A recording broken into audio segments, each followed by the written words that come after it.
In 2025, I would have an opportunity to travel for 2 months, starting January 15th to March 15th. I called it a walkabout. I would only be able to plan one step ahead because of rules. You know, you always have to have your return flight. But other than that, it was completely spontaneous. Everything I did was spontaneous.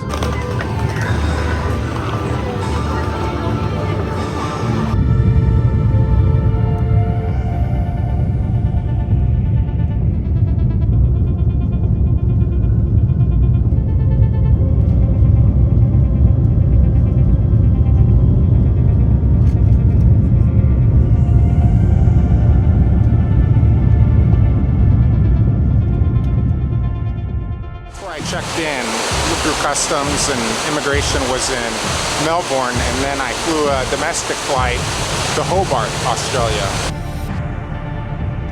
So we flew into Melbourne, and man, did I get the royal treatment at the airport. They checked all my stuff because I had traveled from country to country to country. They were really suspicious, plus I was by myself.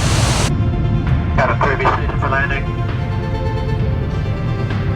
I'd never been treated like that before, where they go through all your stuff and they ask you a bunch of personal questions. So I had to tell them why I was traveling from country to country to country and why I'm a red flag, which meant having to divulge personal information about myself.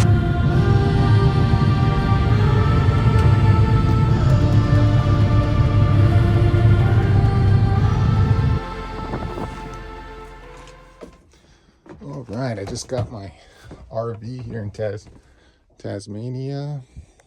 Let's see, I guess I should put that on the bed for now. Yeah, we'll see how I'm gonna arrange stuff.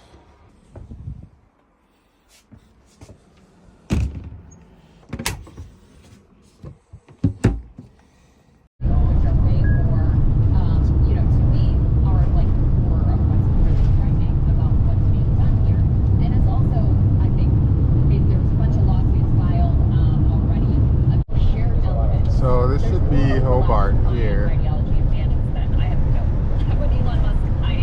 I was in Cambridge, which is just a few kilometers away.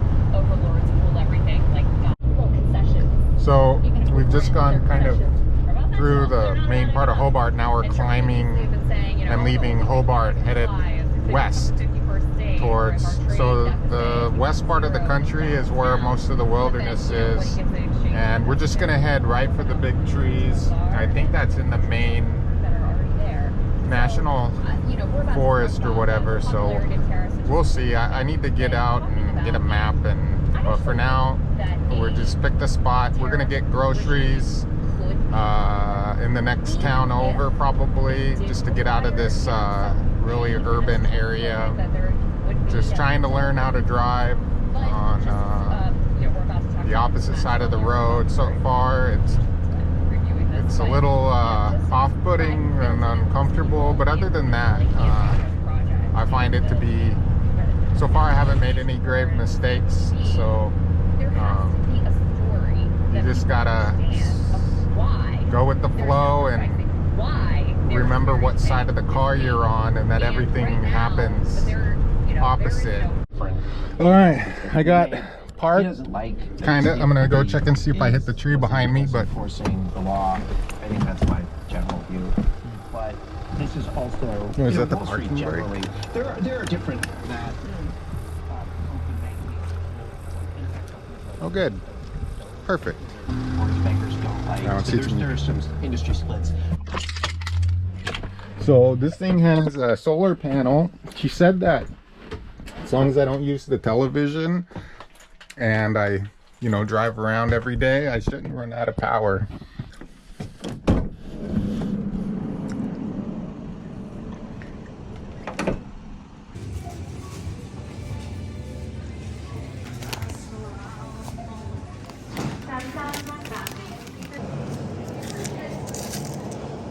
Look, it's strong in body, mate. Tasty. It's cozy. So condiments are called sauce. So what's the difference between Australian mustard An American mustard.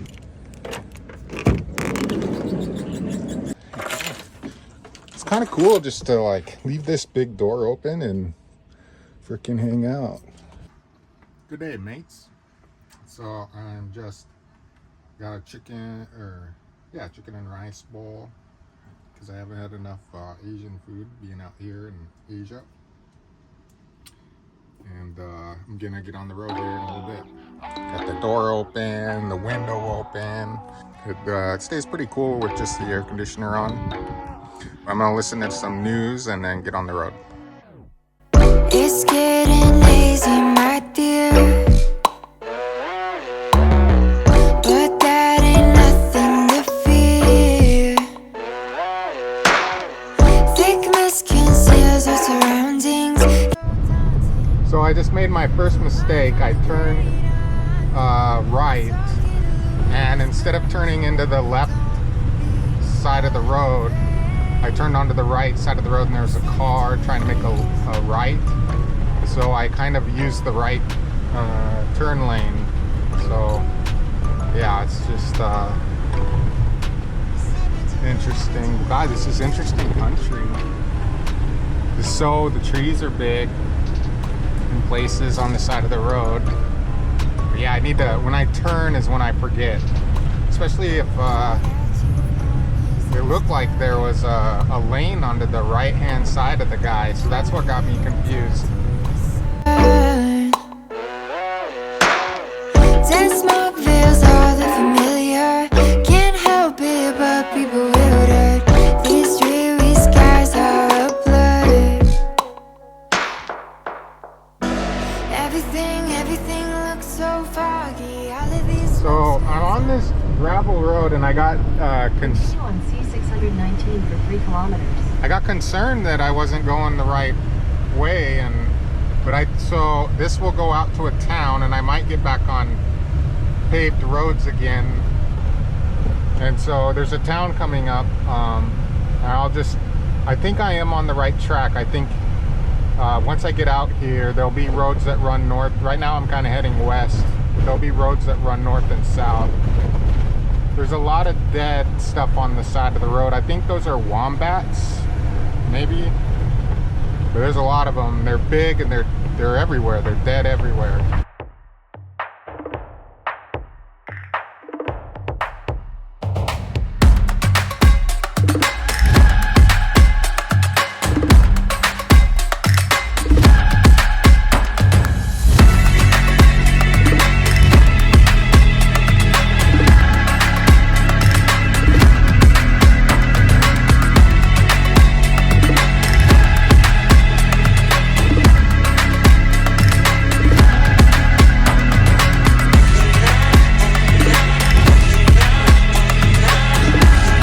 Alright, we gotta check this out.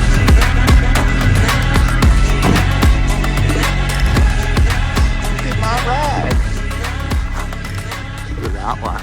Guy right there.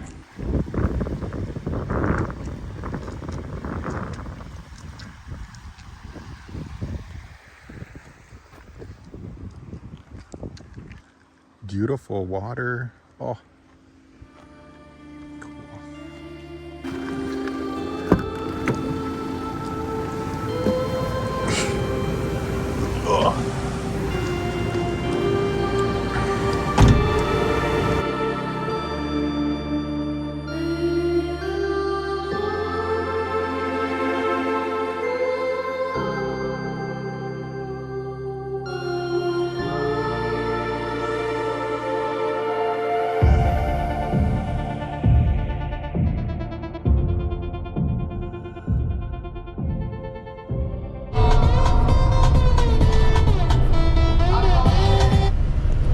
We just turned on this Douglas road. Yeah, I don't know where I'm going, but there's a campground about 30 kilometers away, and it's along the river, and I'm thinking that sounds really cool. That campground, it's kind of the way I came. That's a big guy. It's a pretty big one. But it's starting to look thicker with trees, so I think I'm on the right 10 tons. I'm pretty sure I'm under that. It looks like a shitty bridge though.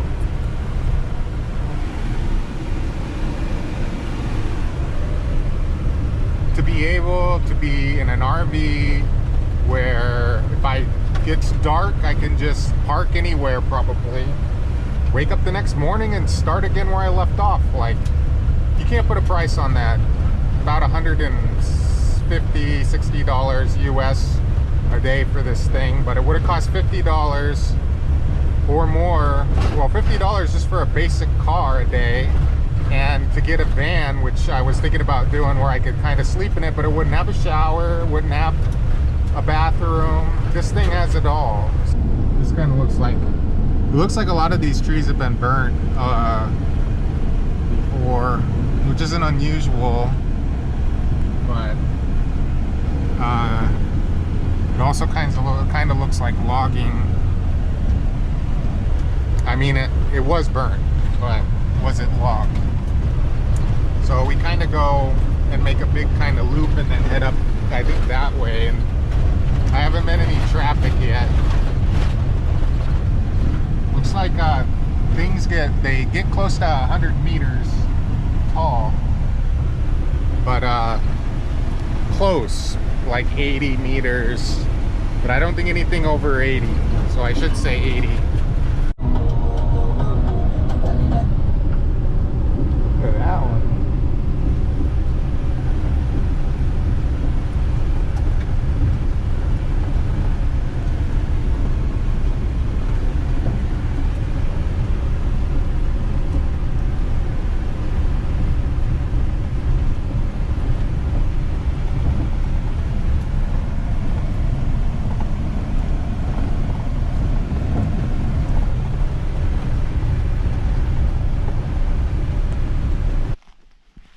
That.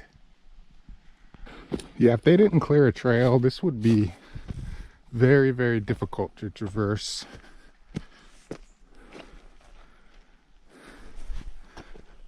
But it's a nice trail despite how it looks. It probably looks like a jungle gym, and it is a little bit. I asked him if this was the best place to see trees, and he said that the Styx Valley probably has taller trees, but these are the big around ones. This is the Huon Valley. I was a little disappointed where I parked the car. I was telling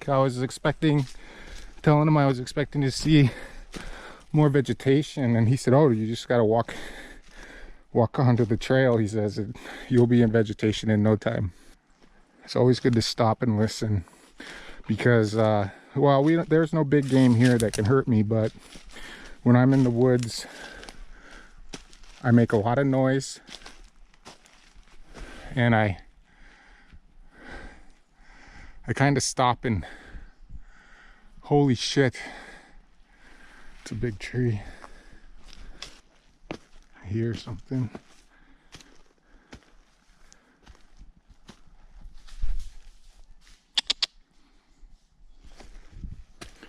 Something decent sized.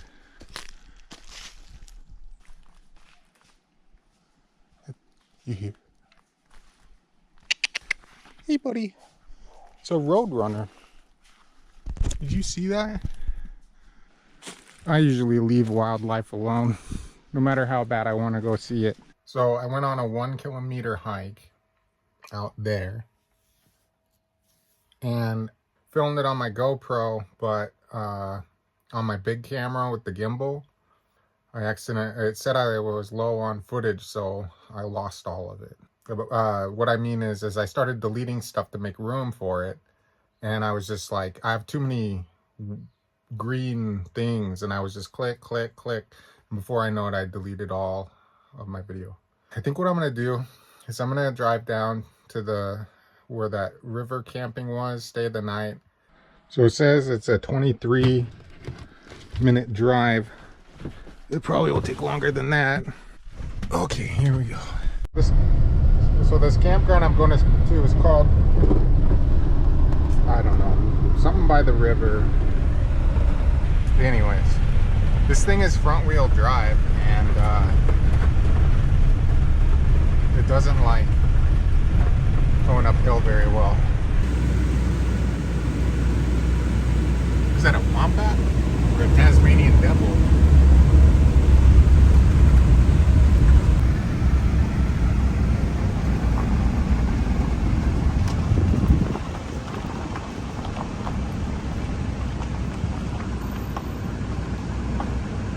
see him anymore. Gosh, I gotta turn around. I took the wrong way, but I guess I'm glad I did, or I wouldn't be able to see whatever that was. Man, this almost doesn't feel like the right way, but I think I would want to camp along here, that's for sure. Look at that. So hopefully this campground, it also says that it would only take 13 minutes, but that was a lie, because it thinks you can drive 60 kilometers an hour on this road, and that's right now we're doing 25, so I guess multiply that by 2 or 3.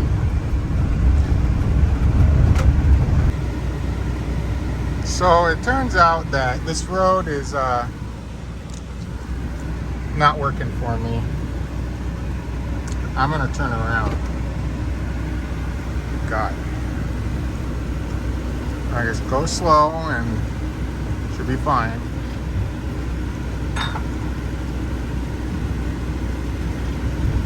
There's a quarry site down here, so, but yeah, it just got really bad, and I don't. Oh, what the hell? Why am I in the ditch?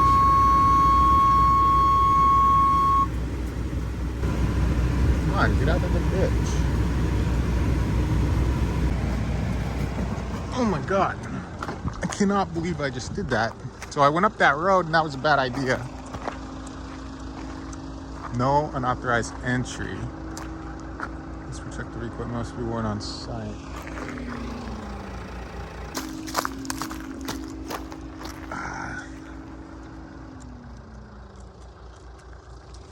There's a river down here. Maybe I'll stay along it, or I'll recalculate and see how long it'll take to get to the campground. Well, I don't know where I could camp here.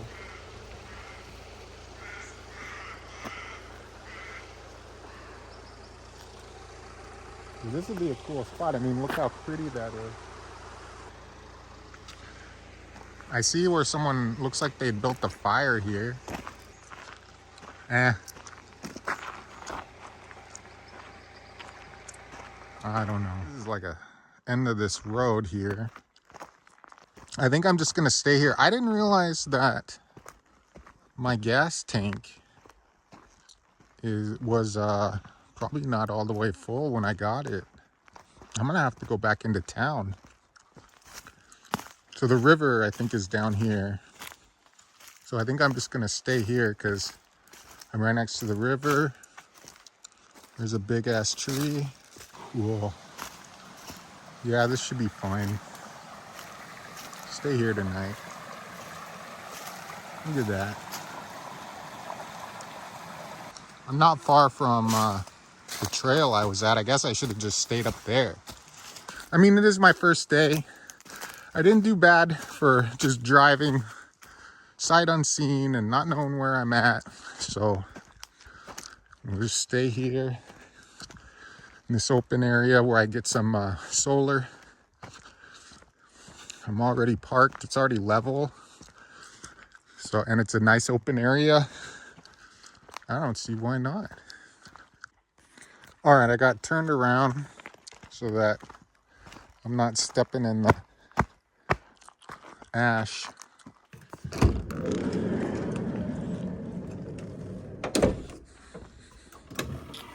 There's no more flies, but I'm sure I could get mosquitoes.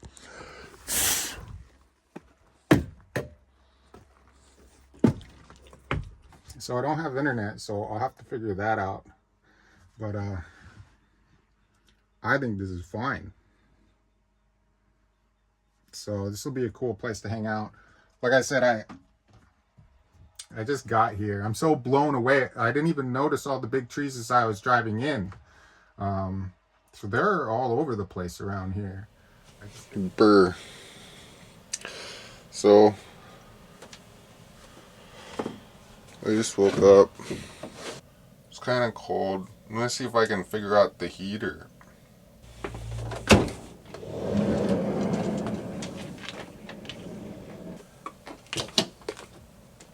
It's warmer out here.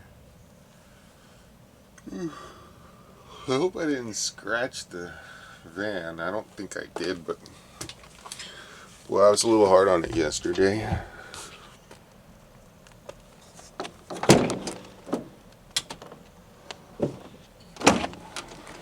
Oh shit.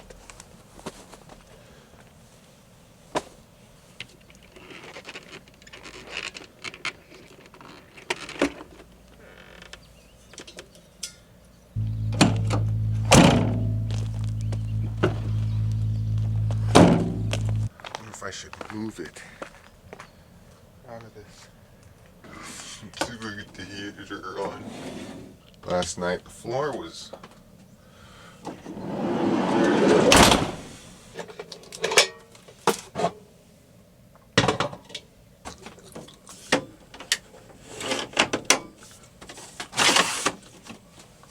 the mosquitoes around here never got me yesterday. So I'm almost out of gas, diesel for the rig. I don't know how much crap there is to see, and I'm already worried I don't have enough time. So I think what I'm gonna do, because of the gas situation, kind of gives me a perfect excuse. Keep moving. I think I'm gonna go down to this national park. I'm gonna go gas, go to the national park. It's just hard for me to kind of grab onto an area just by looking at maps and things. Like, I use all trails, and I feel like all trails, maybe Australians don't use all trails as much. So there's just some missing data. Same with, like, I use like all stays. Now I haven't turned on all stays, but like Camp Minium to show the campgrounds, that's not working. So it's just best to put it into Google Maps. So it's like, you know, the tools that I normally use kind of didn't seem to give me the information I was looking for when I was originally planning on coming out here. And looking on Google Earth and the maps and stuff, I would have never guessed this area would have had big trees that looked like it had been cut. And in a lot of areas, there's like a lot of big patchy areas, and it looks like along this river here that I'm next to, there are a lot of big trees around the river, so they haven't cut around the river. So that's why when I walked in last night to over to the river, I started seeing big trees as I approached the river. So I forgot to buy butter. You know, I saw butter and I was thinking, like, why do I need butter? But you can't make eggs without butter. Let's go down to the river. Perfect. Oh, it's already starting to get warm. Wonder who did that.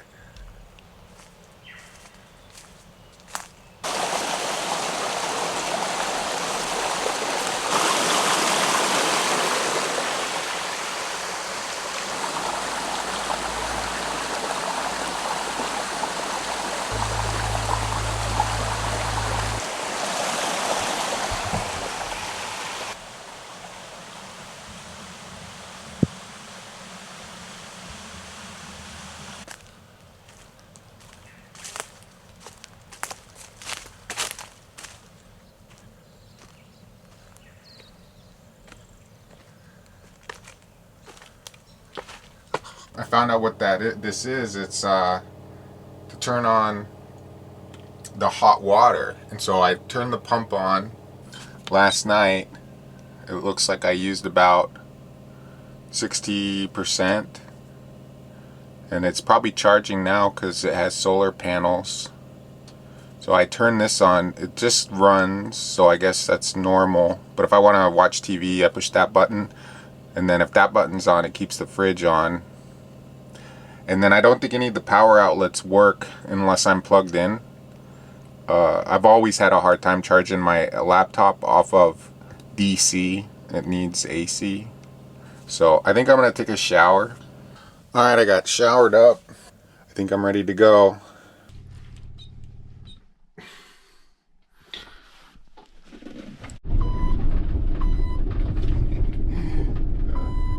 All these bushes are setting off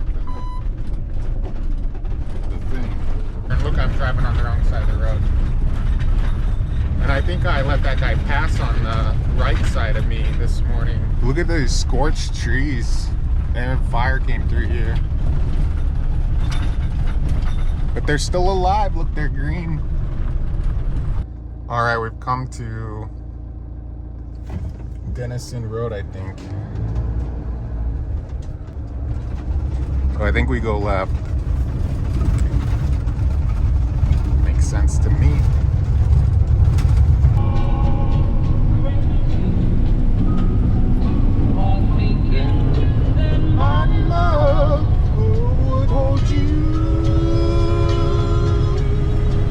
Alright, I finally got service.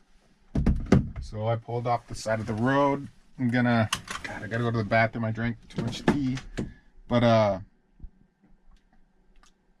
yeah, I'll route to the nearest gas station and then we'll head to the national park. It's kind of irritating, all the roadkill. Look, there's another one.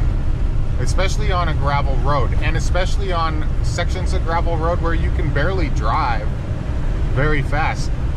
Like, how the f do you run over an animal at like 30 kilometers an hour? Like, are you kidding me? And it looked like one was dead from the night before. Like, and it was like one of those big black things. It could be a raccoon. I don't know. I'll have to look it up. But it has the big, thick tail, black, beautiful creature. But how the f do you run that over on a gravel road? That's insane. That is some awful driving. I'll tell you what. Awful drivers, awful driving, and the speed limits—they're too fast. It's a little ridiculous. Almost to the gas station, but I stopped. I see a lot of people going out to the river. I think this is still the Russel River.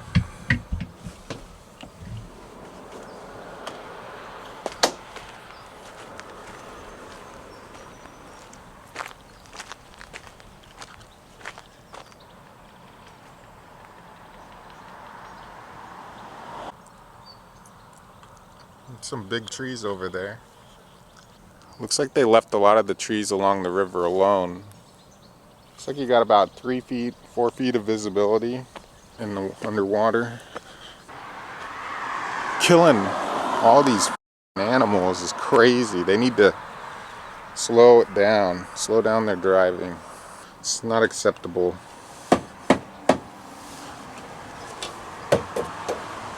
Trying to keep this clean in here is hard.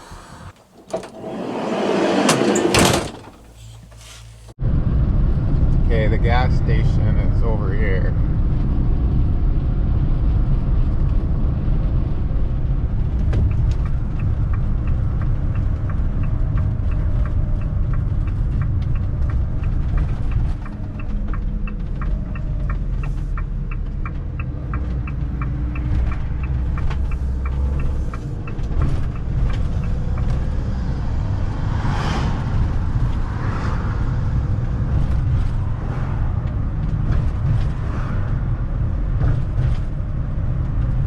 Just go to this one here on the left.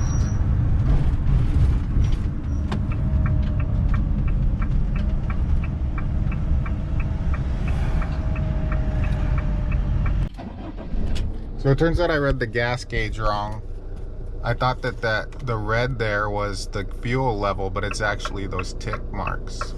Look at that caravan. Look at all this traffic. I got a Huon. I'm in Huonville. So I got a Huon. Basically a panini, I guess. with local land. Sit here and eat, and then we're gonna head to the national park. It's about an hour drive. Really not that far. But since we're south of the equator, and it's their winter or their summer, you know, you get a little bit more time. It doesn't get dark until 8 o'clock, so you get a little bit more time to do stuff. You know, if you're by the equator, it gets dark at 6 every day, no matter what season. So as you go up the Russel River, I don't know what point it turns into the bay that goes out to Hobart and out to the ocean. I would imagine there's some saltwater content in this river at some point. But and then they have like in Huon, they have jet boats that you can go upriver on, and I saw a lot of river boats, like river dories. Not quite like the ones we have out where we live, but pretty close. But yeah, it's pretty interesting, that whole geography bit there.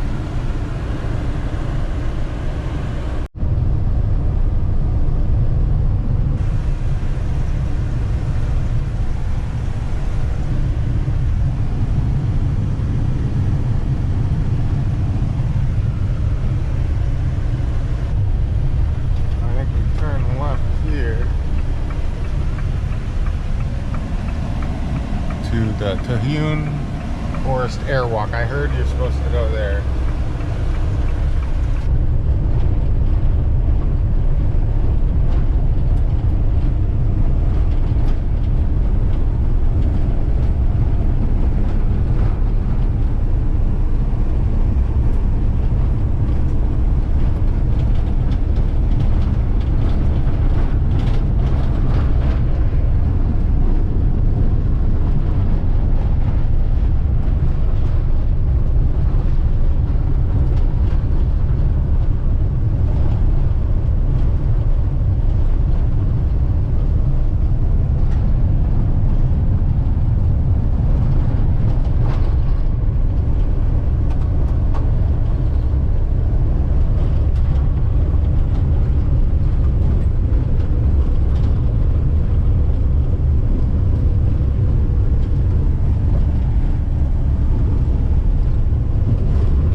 Oh, I should go check out the lookout.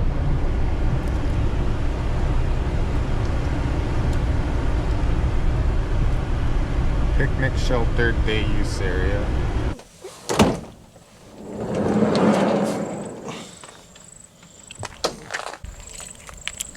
Parked in front of the sign. And in front of the road going up there. I must be in a bad mood today.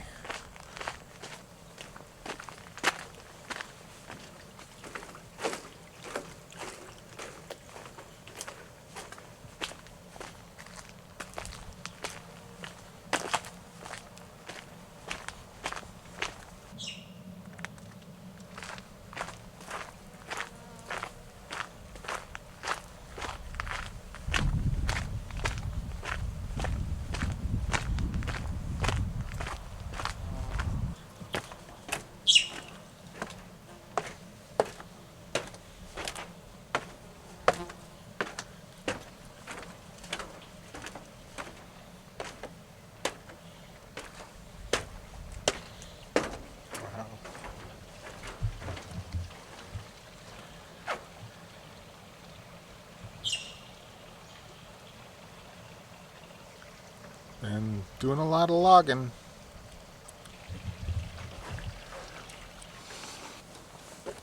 They've already chopped enough down.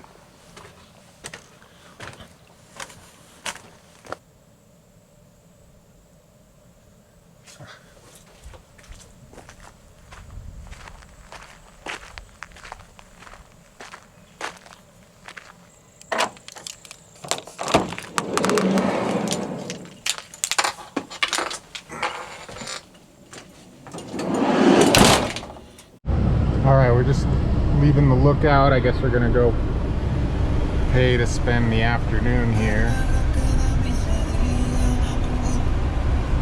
Well, I can really waste a lot of time. It says it's 3. Where did I see that it said 4? No, that's 3.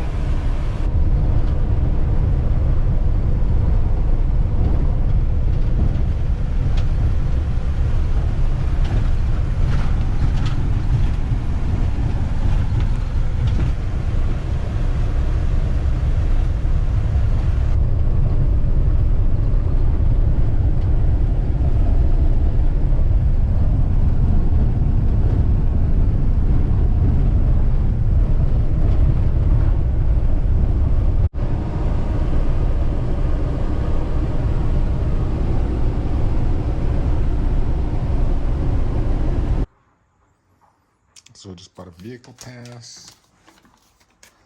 I guess you can sign in. I'm just gonna take a picture of this real quick. Oh, sorry, man. Oh, no worries. I got it right here. Very cool. Thank you. You're welcome.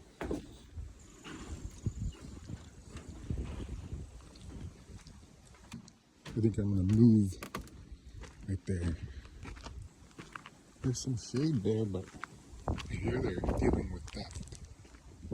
This talks about theft down here. Stop theft. Don't leave your valuables in your car. All right, we're at Hartz Mountains National Park. Cost 46 Aussie dollars to park here. I'm just gonna carry this, is what I've been doing. These flies, they're scared of you though, so if you start swatting at them, they'll leave. So this trail goes to Hartz Mountain. I'm only gonna go as far as the lake.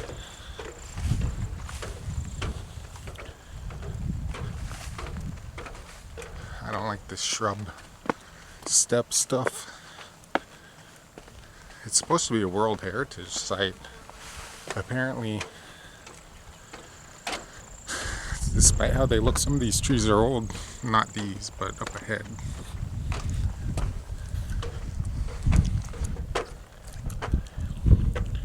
Wow.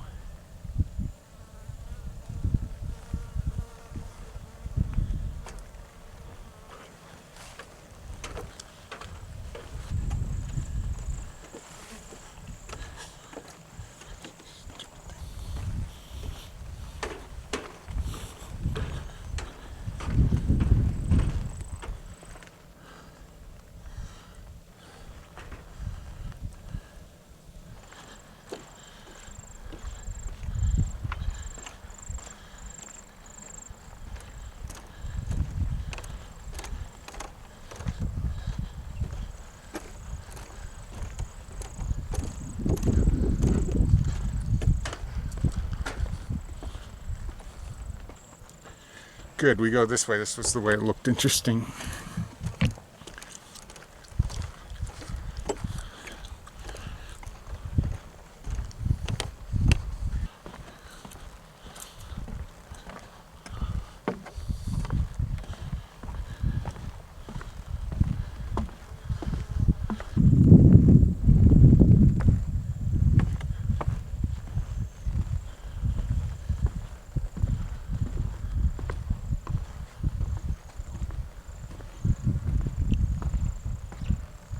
That's pretty incredible.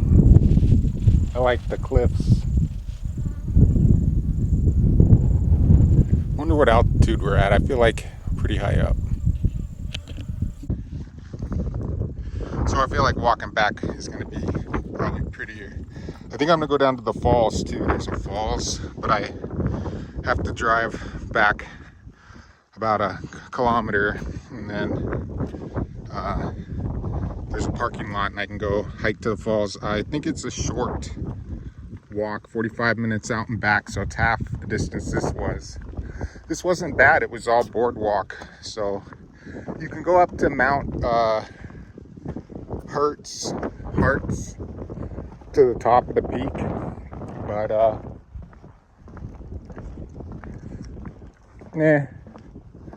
you know, Look at those mountaintops over there. They're kind of cool looking.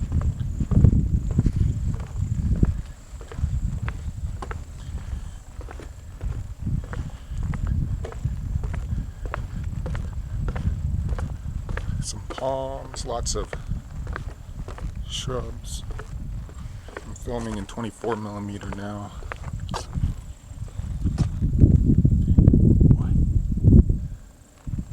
Yeah, let's get down a little farther where the trees cover up the clear cuts in the distance. It's pretty, just ugly. Ugly, ugly, ugly. Look at that over there. Ugly. Ugly, ugly.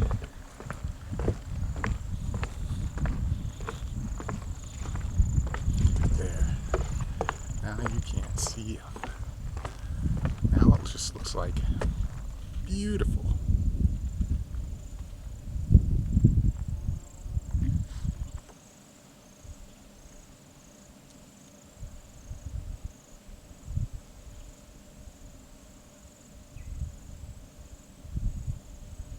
Wonder what kind of rock that is.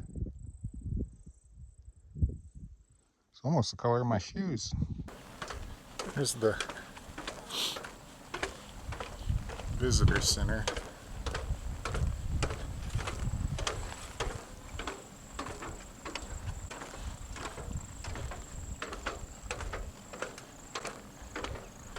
And that's the road going out.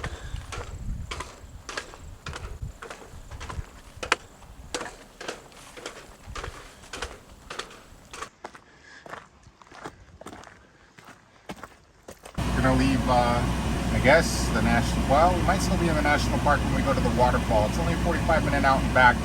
It's 5:15. I still want to see Tahune.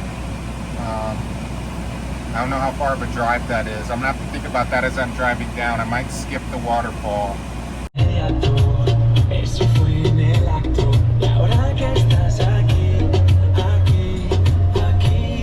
So I found the picture of the falls, and it does look cool. It's got that orange rock, like what we saw up the top there.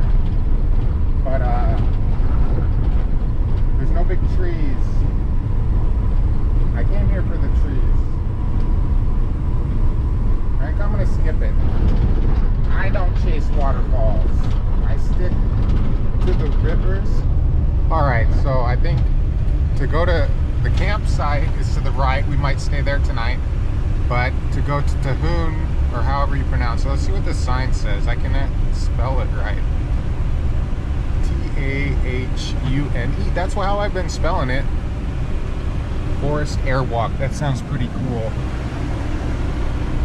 So we'll go ahead and check it out, and then maybe go to that campsite afterwards. Looks like I could have a solid 2 hours of daylight, and I'll push it all the way. Tahune. I got a truck behind me that these guys are they need to drive slower. I don't like them. Especially the trucks, man. The trucks are crazy.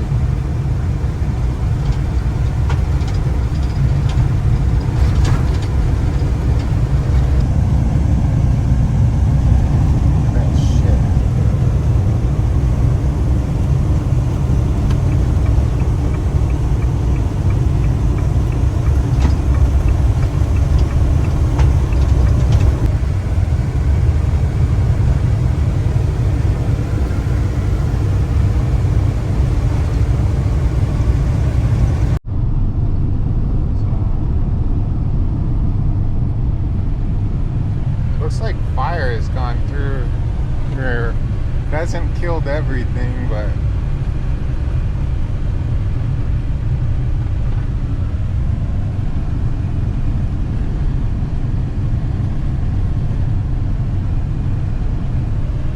can't believe it's 60. I'm doing 55 and I feel like it's too fast.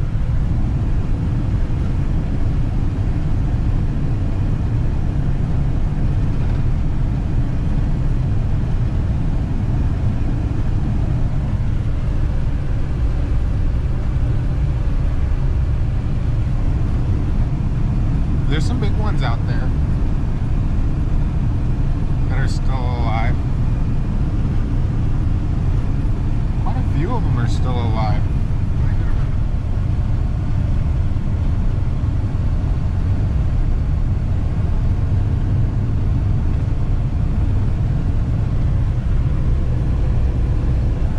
Beware large trucks 45. I bet you they're logging.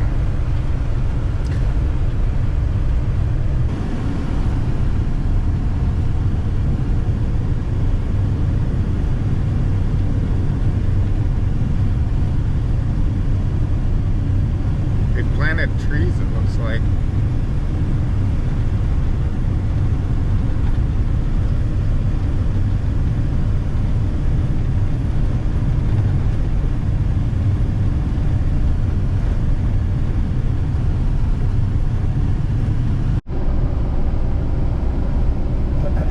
Well, this looks kind of lame.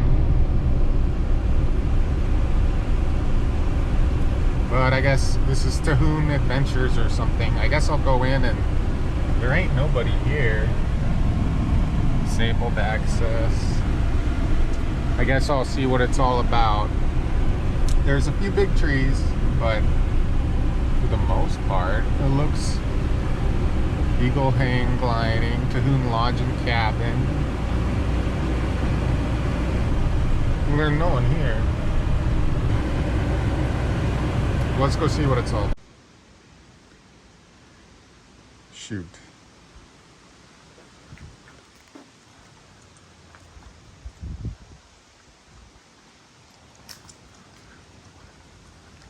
And get up early and try to get out here.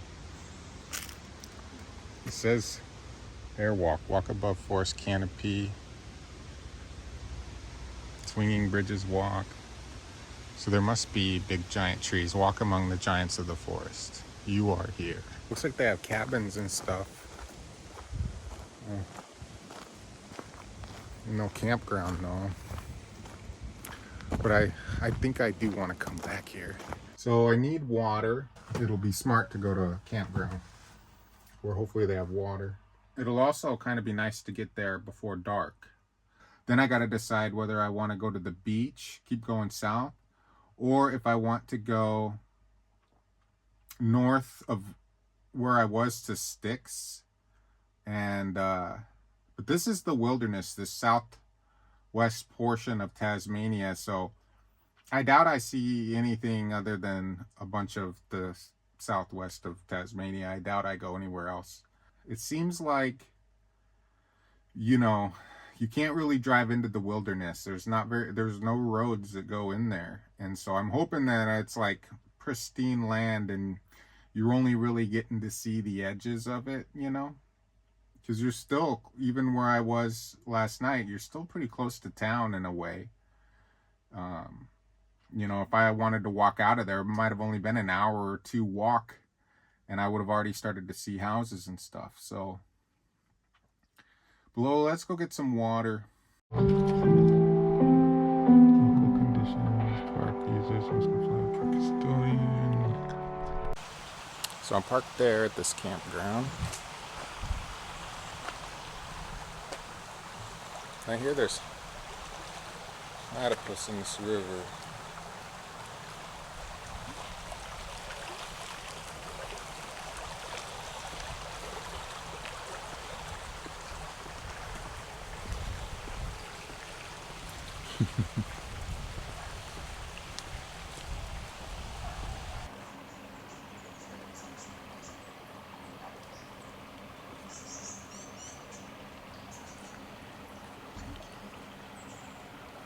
I think I see him.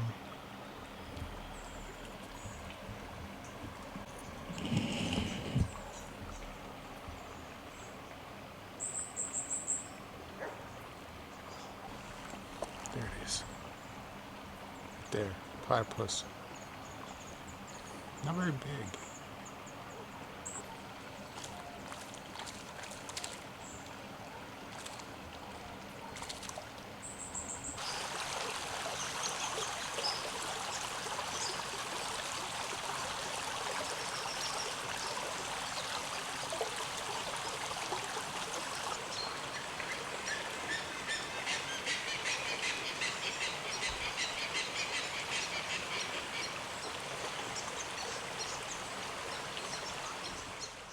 I was told that these vans, and they call them whiz bangs, because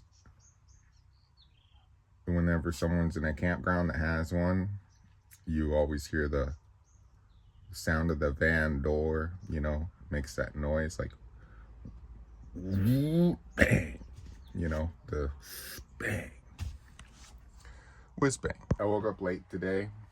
I need to take a shower, have some tea, and then I'm gonna go back to Tahune. I talked to some people, they said it was worth seeing, so. So this thing was supposed to be serviced on 12/28 for engine oil, and it's past due, and then all of a sudden my yellow oil light kept kind of coming on and off. We're sorry to leave you waiting. All our juicy crew are on other calls. Please continue to hold and we'll be with you soon. And it seemed to come on when I'd turn a corner a certain way and go off when I'd turn a corner the other way. So I called Juicy Rentals and talked to someone, and he just said, as long as it's not if it turns red, then call back on this number. Stop and call, don't drive it, call back on this number. But he said it should be fine, so it shouldn't hinder my trip. So I don't know anything about Fiat. It's a Fiat Polaris 2 is what it's called.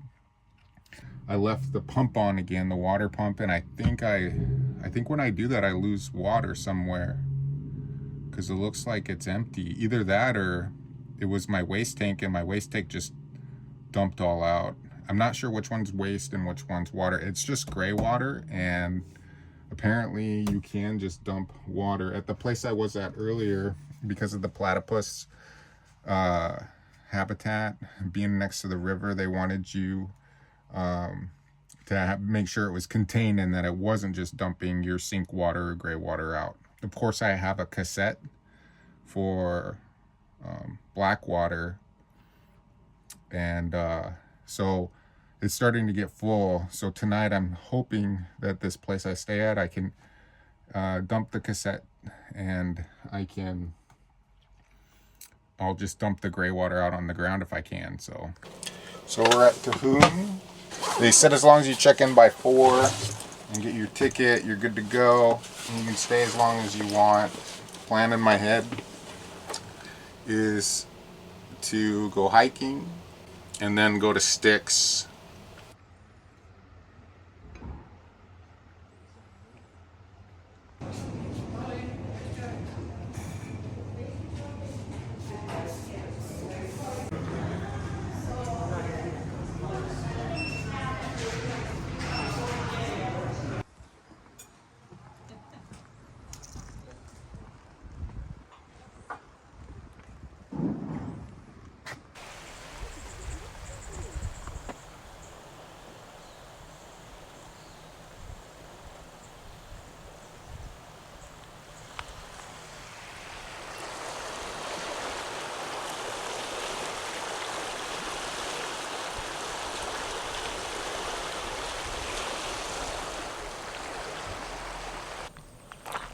So this is the Huon River, and they have this airwalk up there you can go.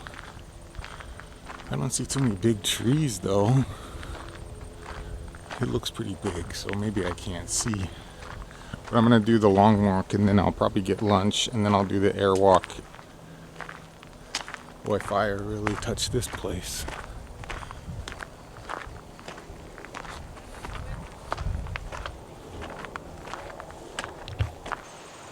I wonder if this is eucalyptus or one of those Huon pines.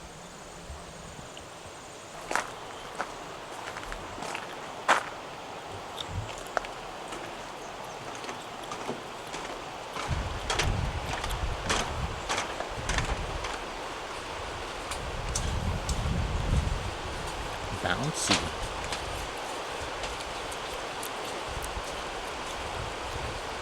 Oh shit, it is very bouncy. You gotta go slow.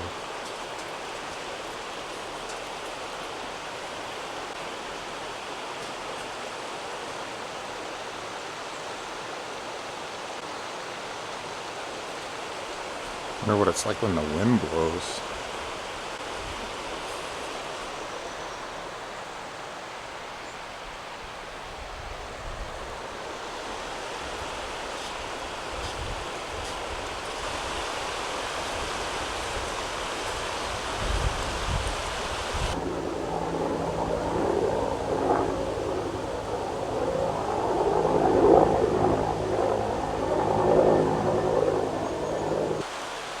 That's that big guy. See that bridge that goes across? And that tall one there, that's that one we saw, but from a distance. That was a pretty big one. Makes you wonder about some of those over there.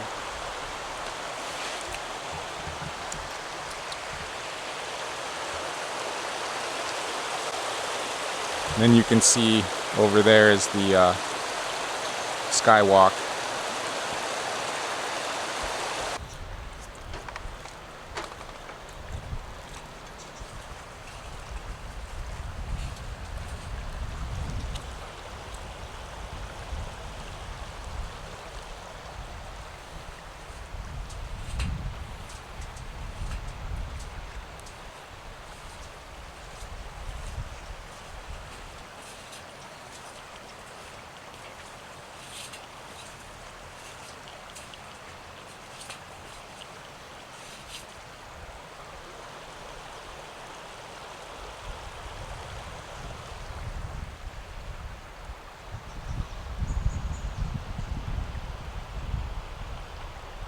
The river splits in two here, goes on the other side, that's an island, and except you walk across on these swinging bridges, which are pretty cool, but I'm not a huge heights fan.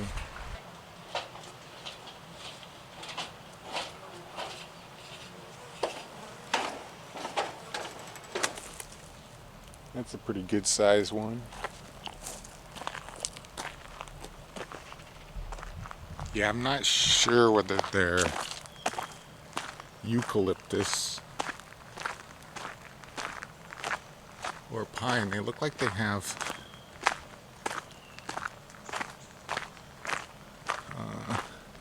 some of them look like they have needles, and some of them look like they have, you know, leaves like this. Be that high up, but I think those are eucalyptus, and the pines they were closer to the visitor center. I came back. I'm thinking of just leaving. It wasn't as impressive as I thought it would be. Although, you know, it would be interesting to go up in the skywalk. It would be interesting to at least walk down the trail to the pines. So I think I'm gonna do that real quick. I need to see Styx. So that's kind of the plan. And then after that, I need to find a new area to explore. And it sounds like if you stay on the west side of Tasmania, according to these people I was talking to, there's big trees all the way to the north part of the island, but it's all on the west side. It sounds like there could be some on the east side, but it's not as prevalent. But the west side is more wild. So at least that's what I gather. You know, I thought that this would be a place that I could explore enough that maybe I wouldn't want to come back. But I don't know. This is a cool island. This is they call it Tassie. I think the difference between Australian mustard and American mustard is that you actually get the little pieces of mustard seeds in your mustard. It's a lot better than American mustard, but it's still kind of yellow and has a similar flavor, but it's just more rich. It's good. So that cantilever's out. This is about as far as my height sphere will let me go. If I thought the view was worth, like, gonna be twice as good, I would do it. And if I watch someone else's dumbass do it, I might do it. But I ain't gonna go today. Where I was earlier, that was that island out there. I think that's where the river splits, the Huon River. Gosh,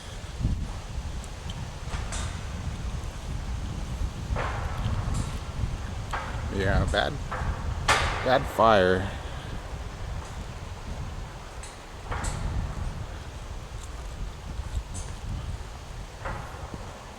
Look at that shit. No, thank you. I don't even like looking down. Try to keep my eyes up.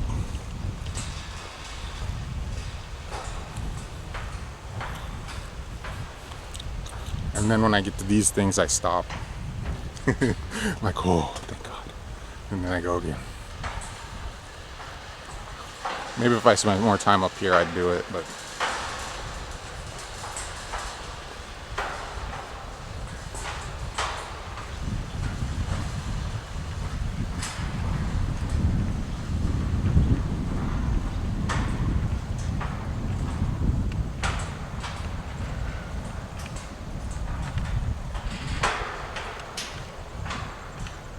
we're saying some of these pines in the Huon Pine Walk are 2,500 years old, so I guess I gotta go look. But I think, so these are all eucalyptus, but over there are the pines. They may not be big even if they're really old. They might be slow growers.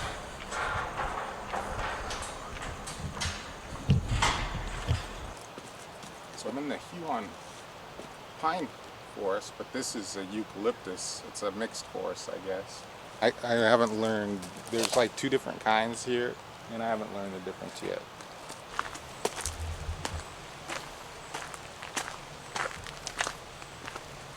The guy was telling me they have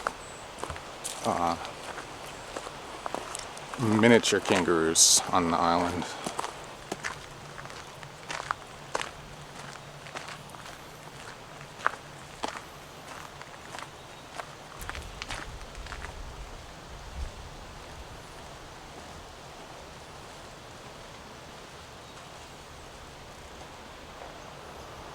So I guess we're done. Need to get on the road. But I'm gonna go to Styx Reserve, and I think there's a few places. I think it's gonna be a better area than where I'm at to see big trees. But we'll see. I got to see some cool stuff. The airwalk that I was on, the Tahune, was on the list, but I don't know, I'm thinking that it was beautiful, but I'm thinking that this will be better. It's about a 2.5 hour drive. Some of it I've already driven.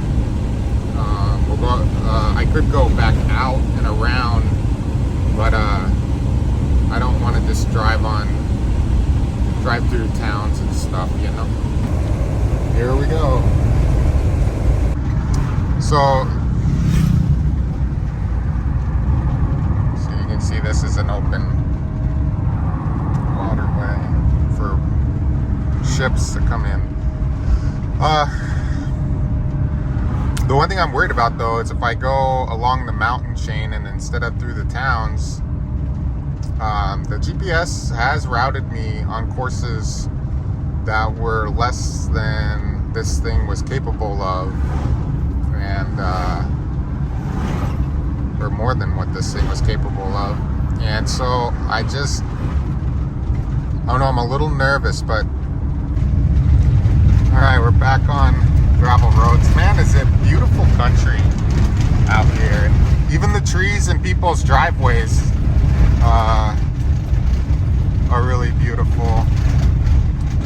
So we're gonna go, I hope it's not like this the whole way, but because it does seem to cut off a lot of distance, but I don't know if it cuts off a lot of time, or it doesn't cut off a lot of time.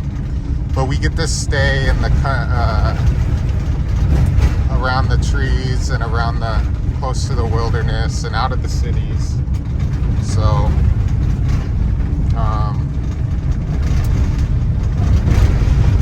those magnetic shutters for the windows, they make noise if I don't put them up. The only thing that sucks is like all my shit gets dusty, even though, you know, it's not completely sealed, it gets dusty in here. So it wants us to turn right here. Oh, I think I made a mistake. Continue for 9 kilometers. 9. How many? 90. So I'm already kind of committed. And who knows? Maybe there'll be something along the way. I'll just go slow. I just hope it doesn't get worse. I hope it stays like. But I mean, this is similar to some of the roads, like going into the Hartz National Park. You drive on gravel roads, so while it might be a shitty road, it is very pretty, and there are some big trees around. Some of it looks like it's been logged, but this area definitely has been logged. Look at that, how thick that is. That's what happens. Look, it's dead. That's just a fire hazard. That's gonna go up. That's why deforestation is bad. It's not supposed to look like that. In all the old growth areas that I'm in, doesn't look like that. You can't even see in there. Look at, it's on this side too. It's disgusting. That's how you get disease. That's how you get fire. Bad fire. They call them brush fires, like there's a difference. It's like fire is a fire. It should just be brush that burns, but like that's just all gonna go up.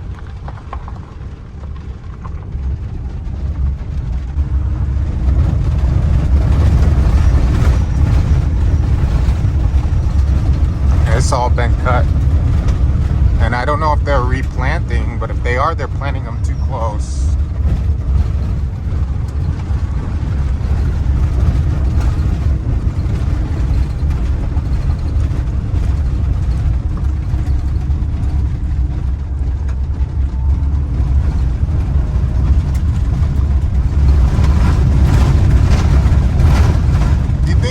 By now, just by looking at it, you just look at it and be like, yeah, that's a problem. Yeah, that's not normal. I think we're getting close to the other side, but my GPS makes it seem like I got off track somewhere, but I've stayed on this main road, so I don't know why the GPS is not tracking with the road, or if I am off track. But the road seems to be getting better. I'm starting to see houses and stuff, so I don't think I'm gonna come out where I originally intended, but I'm getting down closer to some farmland and stuff and a river, and that's usually, I should be able to pick up a more established road from there, and maybe even get internet so I can route my way out of here. Google Maps, I guess you really can't trust it in the back country out here. Oh, I got it. It was one of those kangaroo things, I think. It's a lot prettier too. It's like they logged all the places that people don't see, and I got to drive through an area where they logged very heavily, and the vegetation was growing in very poorly. I'm wondering if, so the eucalyptus trees, they might grow fast. You know, like, and if it was an area where the Huon pine was dominant, but when you cut it all down, then the eucalyptus take over, and it's like, you know, I could see where they want to plant the Huon pine so close that the eucalyptus can't squeeze their way in there. But they do that at home, like back home too, where they plant real thick after they log, and then it comes in too thick. Either way, like, that has to be managed better. These people, man.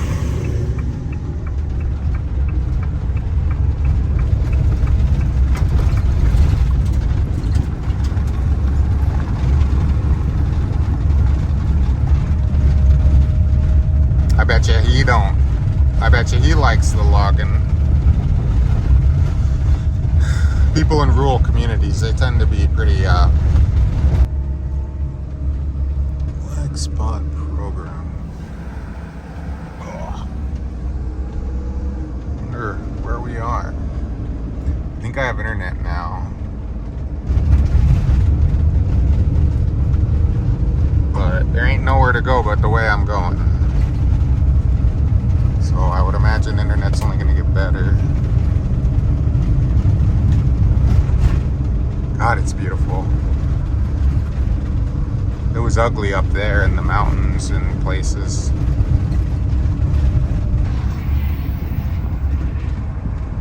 You're making a racket.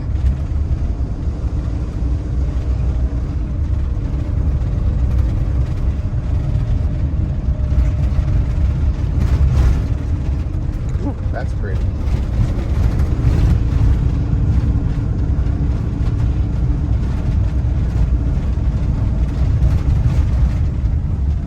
I think what I saw is those miniature kangaroos. Miniature kangaroo, I think. Oh, it's quiet in here now. Not all the banging around. Very beautiful. Alright, supposedly this is the last stop for any significant gas or anything.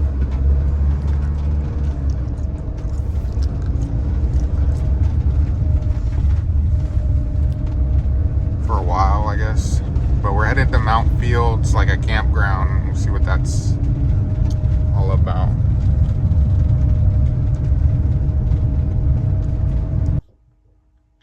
So the Mount Fields National Park campground is full, but I saw something on my way up here that I think was gonna be better.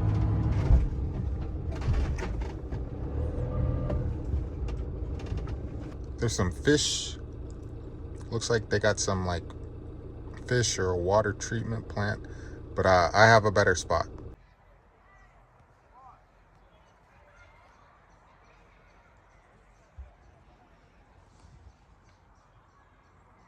Just woke up, had breakfast, called family, and now it's 11:30. We're gonna go to the tall trees area in the National Park, and then we're gonna head down to Maydena, and there's another tall trees conservatory. I don't know if I'll go any farther east or not. I don't think there's any big trees farther east. We're at the Mount Fields Visitor Center. So I just went into the Mount Field National Park Visitor Center, and we were talking about all kinds of things. They helped me out and getting me a visitor or a holiday pass so I can enter all the national parks, being that I had paid for another national park entry recently. They deducted it, and so that was very nice of them. But we got to talking about where all the big trees are, and they gave me some advice. And then we got to talking about politics, you know, conservation of natural resources, and I was talking about how lucky people who live here are, all the wild animals, and that this is a special place. And but I was surprised at how much logging and things that had taken place. And they were saying, you know, we talked about my ideas about fire and all of that, and I was like, I don't think the people here appreciate the fact of where they live and how rare it is in the world. And she's like, you think? You know, one of the things I'm guilty about is, and I hadn't heard this in the States, but walking around the trees, you'll see a ring where people on a really cool tree, they'll walk around it, and what it does is it compacts the soil and damages the roots. Things that you can carry things on your feet, diseases and things, and then transfer them. So you want to also be mindful of that your shoes are clean, you know, you carry in noxious weeds and things like that. I know that's one of the things I worry about building a trail at my parents' property. I worry about bringing noxious weeds into areas that weren't previously there. I need to go see some big trees.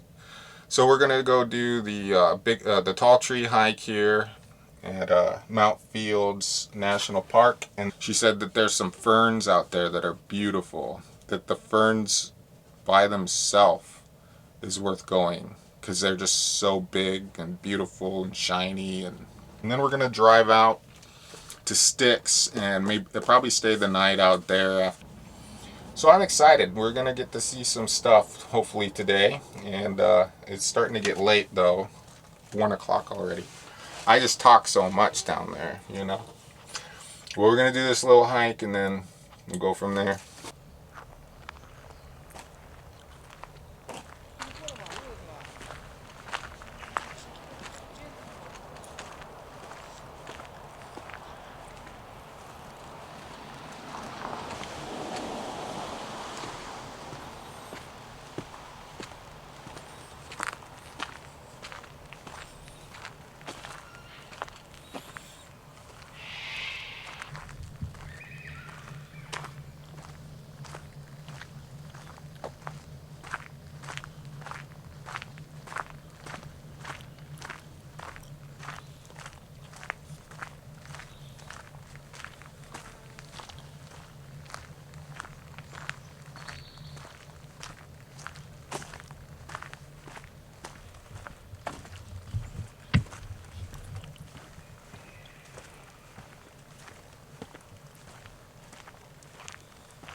You know what I think about waterfalls?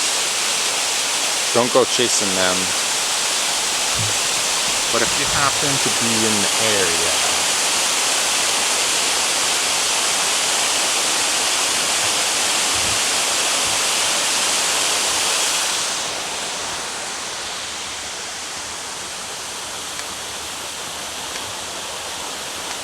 is that pretty on the other side? But a hike though.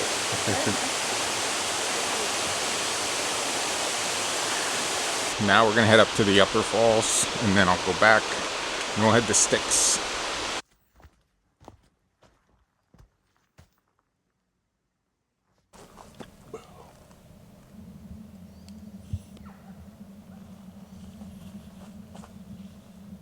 Trying not to get too close.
now, I think. Gonna head back to the van, eat lunch. I'm gonna try this other way to go back. We'll see if it might take me down to the visitor center, and then I might have to walk back up to the van, but I'll see new territory. I found a bench. I find that sometimes I get in a hurry, but I need to rest. So I started this thing where I'm like, well, what would be an acceptable amount of time to rest? And I think, oh, 5 minutes, 10 minutes. So I find a place to rest, and I sit down, and 5 minutes ends up being a lot longer than I thought. And then after I've sat for 5 minutes, I'm okay to sit longer. But it's been 7 minutes, so I think I'm gonna get up and go again. But I needed to sit.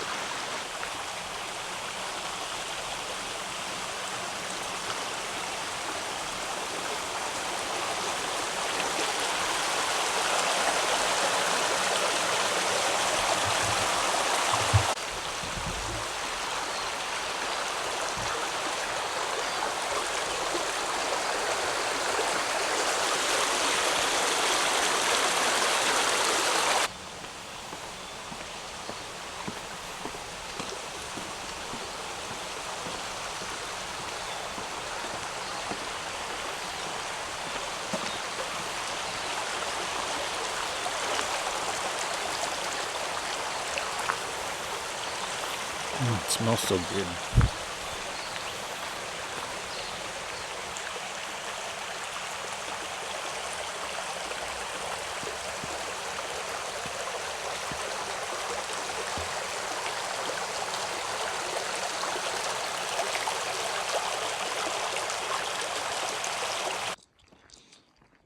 All right, I'm back at the van. All right, we are leaving Mount Field National Park. We might come back tomorrow to check out something although I think I might spend quite a bit of time where we're going, maybe. Depends on stuff.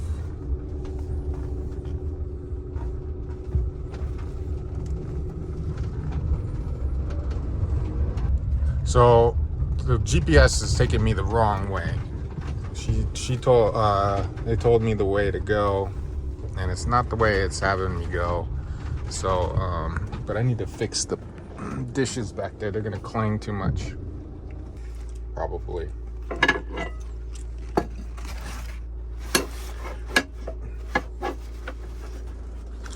But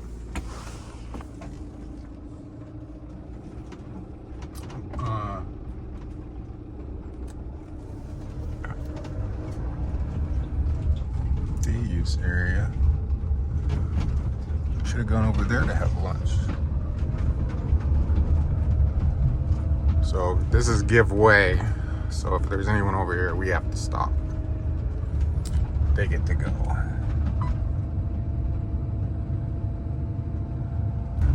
But it's the tall trees area, conservation area in the Styx Forest Reserve. So we'll see. What was that about? Everybody thinks my driving sucks.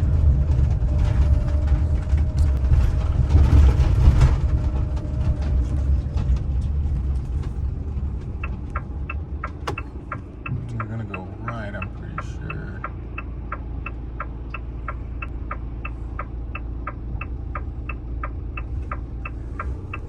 Look at that. These people, they're just...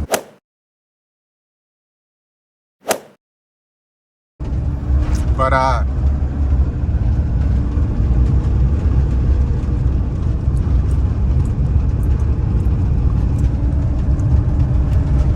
yeah, there's a town of Maydena or something like that. I know I'm pronouncing it wrong. But at that town is where we will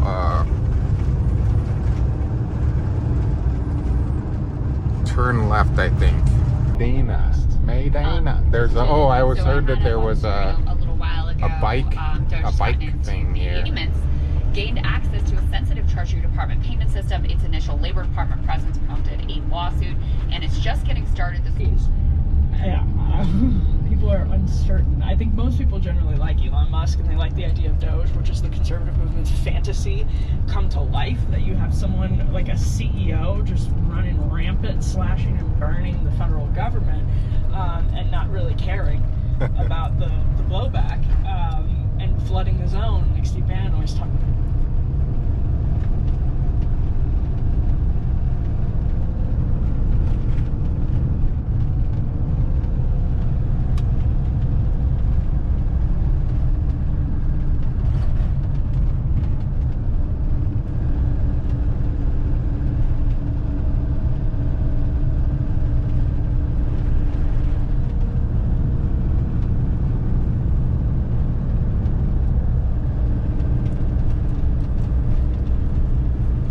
We just turned off, and now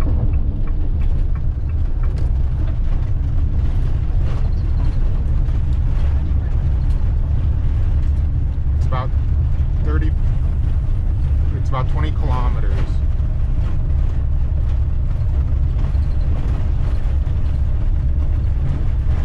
Oh, wow.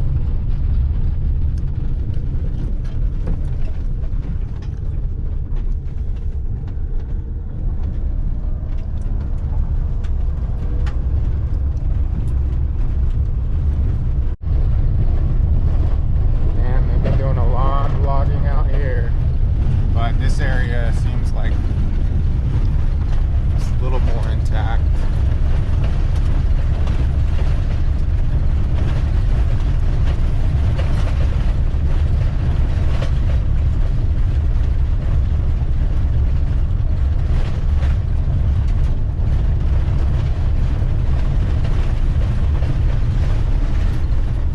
About 12 kilometers away.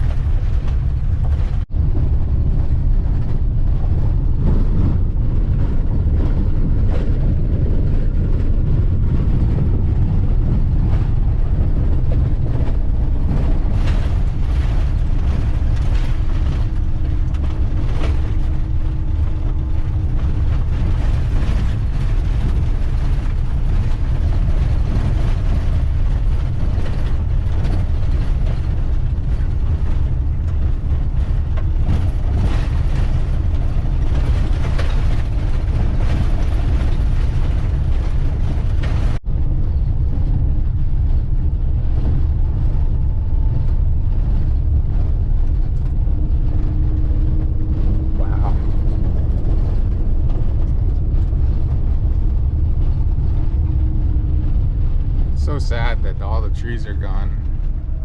I think they've damn near chopped them all down.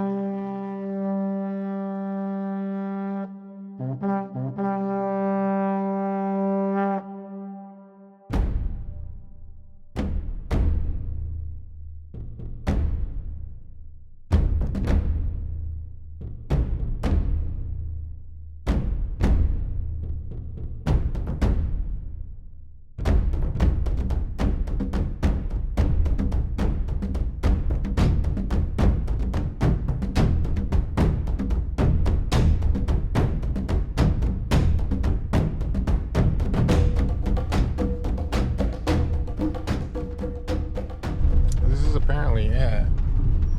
Private road and lock gate, 23 kilometers. Please return via Maydena. See, Google Maps is gonna have me go around the other way. I would have never got here. This is this Styx River Walk.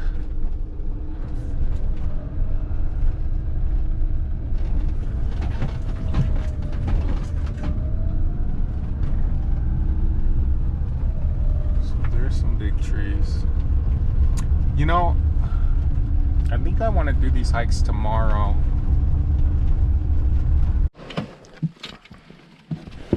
Oh boy, it smells so good.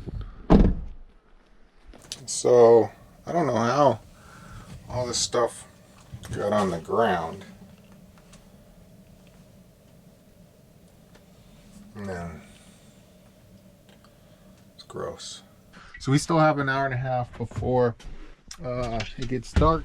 I'm right here, or the Big Tree Reserve. So I can always come up here where I'm at and park. But I think I'm gonna go see the chapel tree real quick. And then if there's no cool place to park, I'll come here to this Tolkien track. And if there's no place to park, then I just come back here.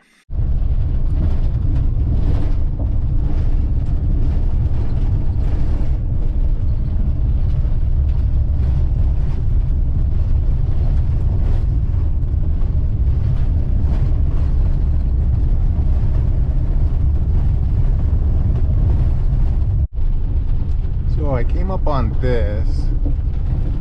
I think I'm short enough to go under it, or you know what I mean. Yeah. The problem is what is this here? Okay, Gee Road, that's what I want. I'm not expecting that the ski road area is going to be cool, but I would like to see this chapel tree or whatever. I'm here, so I think the Tolkien area is going to be where it's the coolest in terms of staying the night, and I don't know. All right, this is the Gee Creek Road.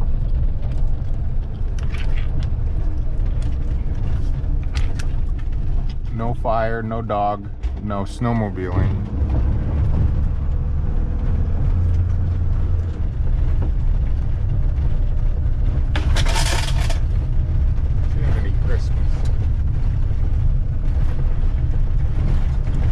That didn't look like it was a significant branch.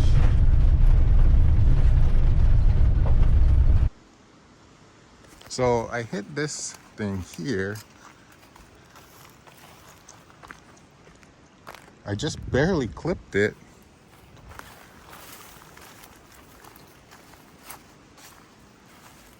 I don't see any other damage.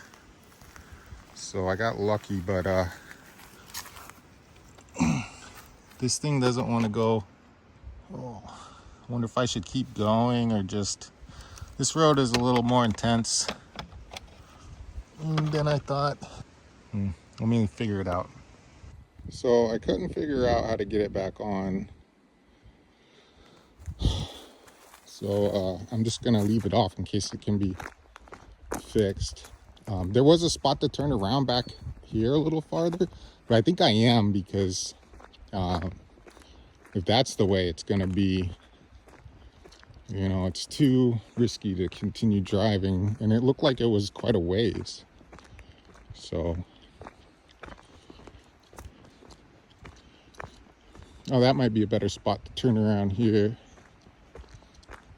Yeah. It's probably best to just turn around. So we're gonna do that. We're just gonna back up a little ways and turn around, try not to hit anything. I think I accidentally, on that branch, kind of scraped the side too. I have a $3,500, it was like a $35,000 or $4,000 deposit.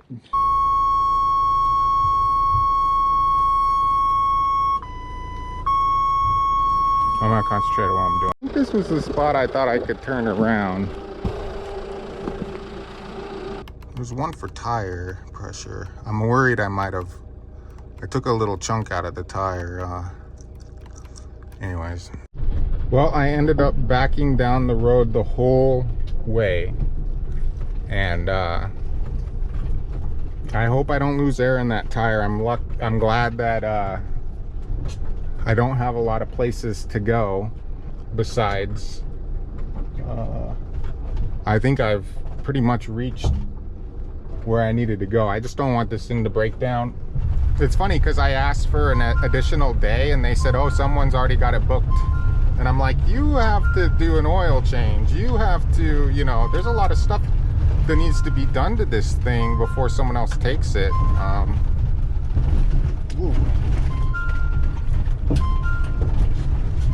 So now we're gonna try to go to the other one.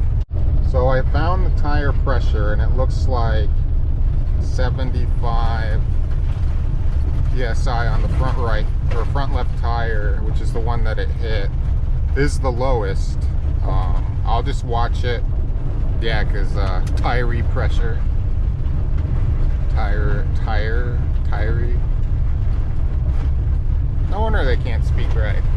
But I was looking, there's big trees down in there. They haven't logged at all. So that's cool. So here's the other road. And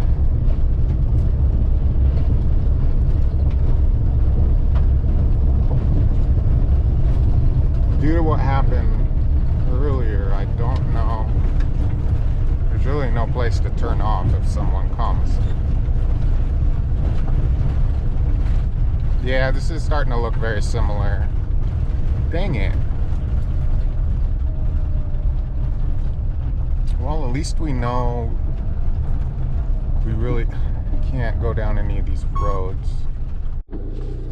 So, you know, the description of the Tolkien Grove, it has the word grove in it, but it does not have the it doesn't talk about any big trees. So if it had, I think I would go for it. I'm a little spooked at what just happened, so I think my instincts are kind of telling me just to, I mean, it talks about volunteers established a track in a proposed logging coop below the towering trees. So it's unclear whether it was logged or not. So I think what we're gonna do is just back down to the main road. It shouldn't be very far. I only probably went up 200 meters. And then I'll walk around where I was parked earlier.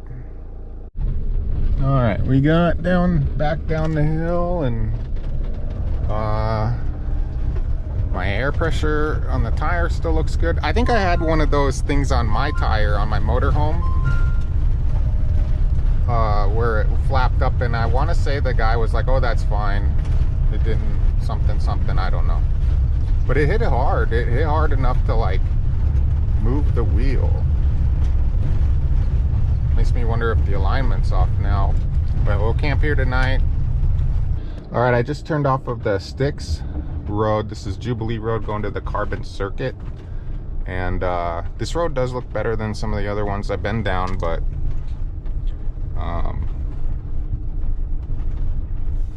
I don't know, we're already getting hairy.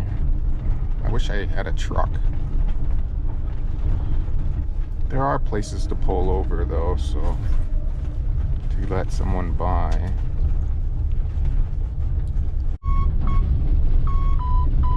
Gosh, these wankers. I'm gonna have to walk.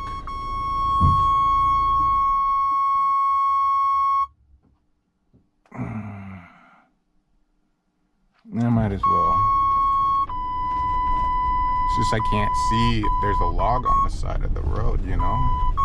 It's kind of what happened last time. The brush was too high for me to see the obstacle.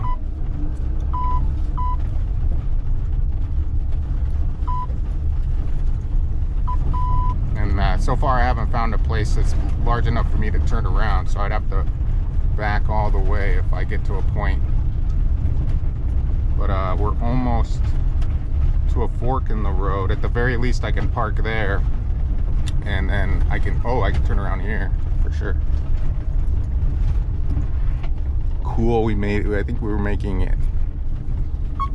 Hopefully this bridge can withstand my weight. Oh, I should have camped out here. Oh fuck. I think I'm not even halfway there, so I'm gonna turn around. This sucks, but whatever. All right, I got turned around. It was only like a 4-point turn. I've done in this thing, I've done an 8-point turn. I don't know if I captured it, but yeah, all this been logged.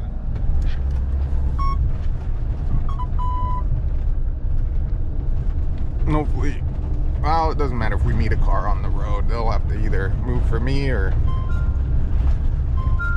I'll move for them. Probably they will have to move for me. Hey, here's a tract of land they left alone a little bit.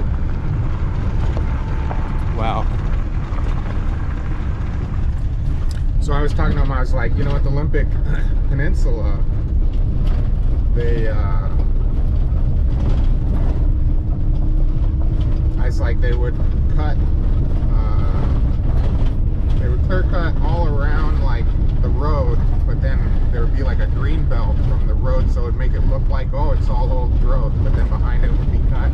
They said they do that here too. But I think that in America, we have more of a respect for the environment than they do here.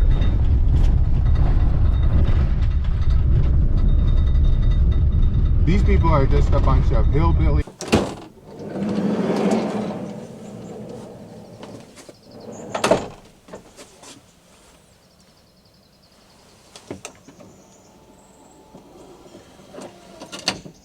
Hey, I didn't get a significant amount of rocks in the...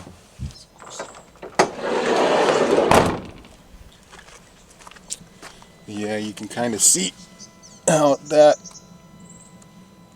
kind of... I guess it's not too bad.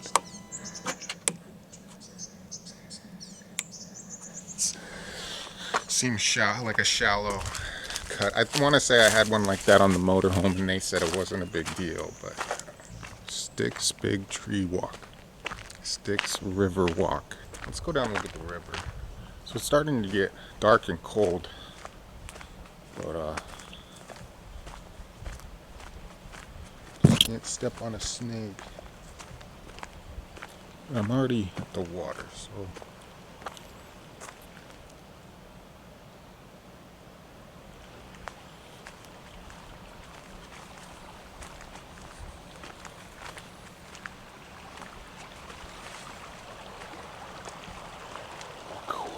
so cool. Wow, that's a beautiful river. Bet you there's minerals in it. It's got the right color. Definitely not just the ugly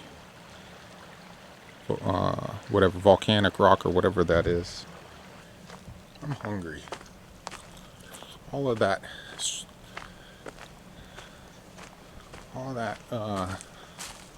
potential cost of money made me hungry.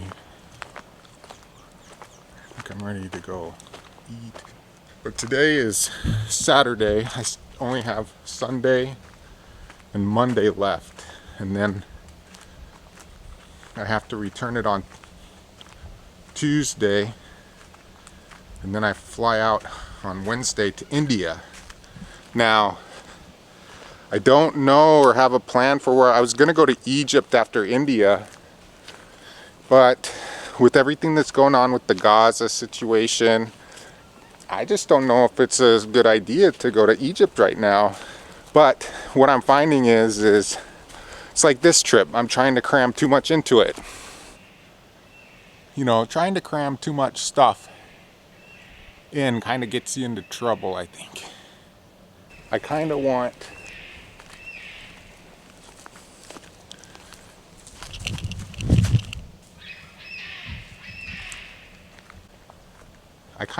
to do something different, you know? Like,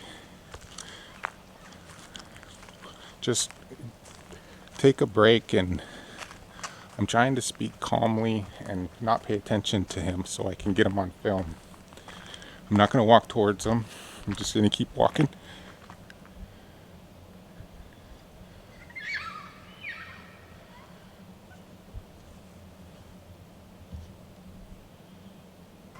Cute little guy.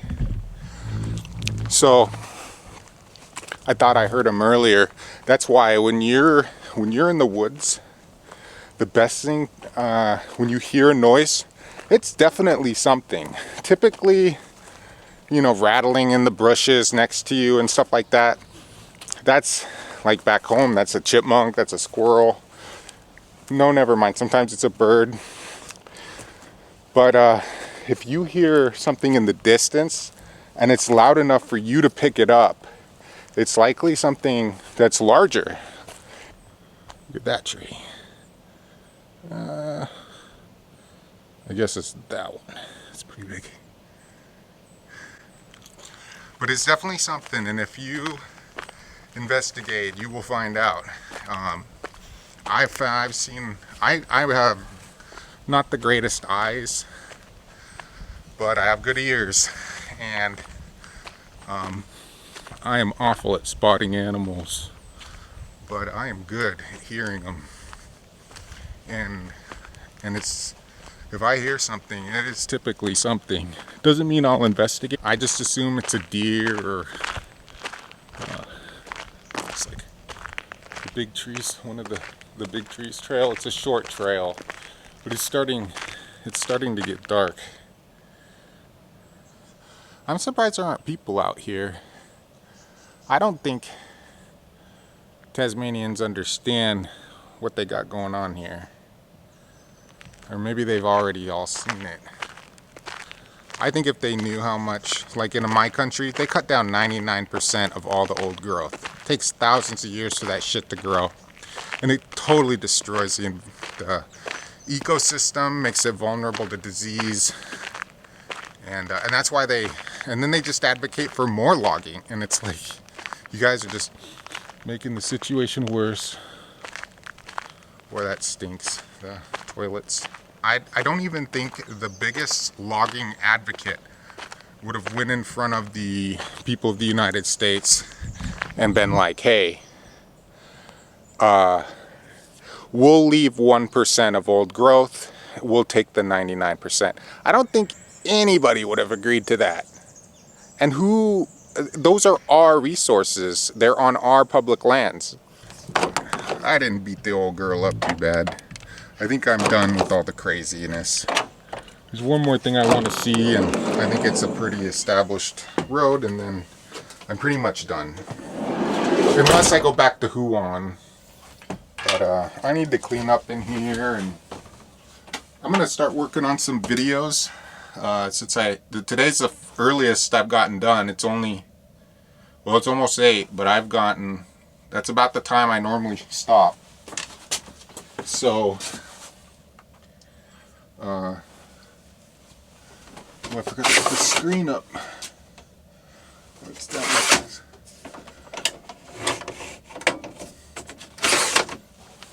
It's kind of nice to hear the animals and stuff outside having the... It's gotten cold though.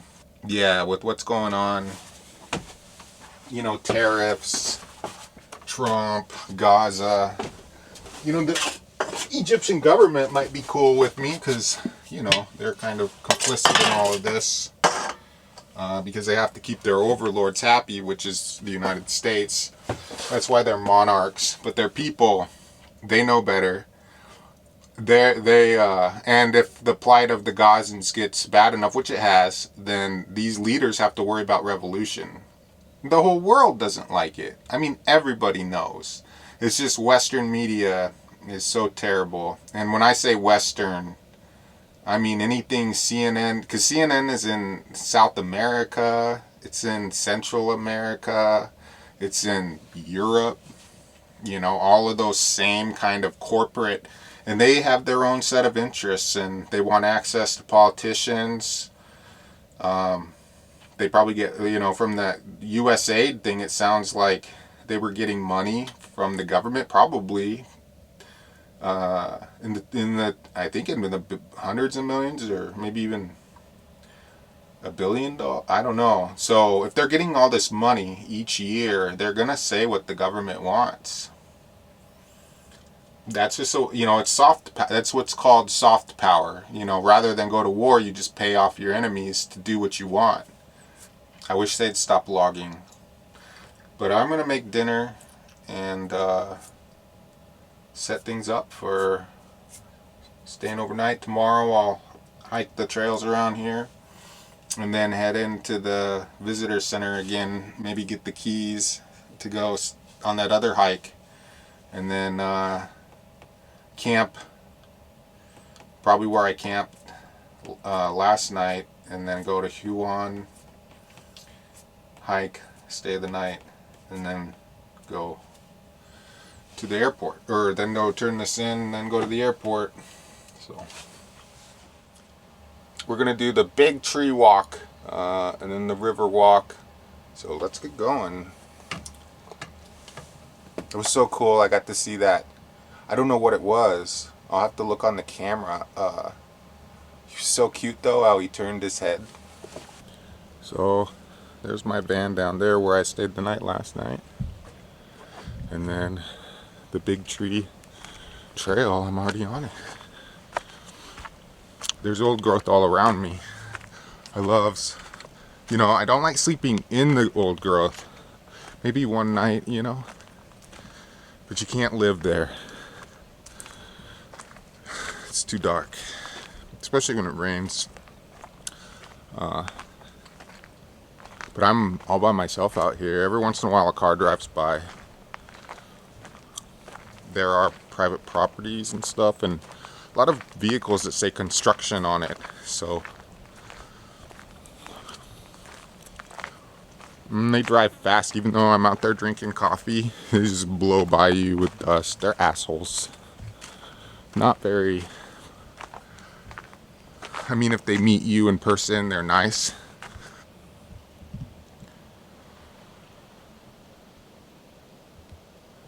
So before you start asking me questions about whether I support Trump and laughing, you should think about your own problems.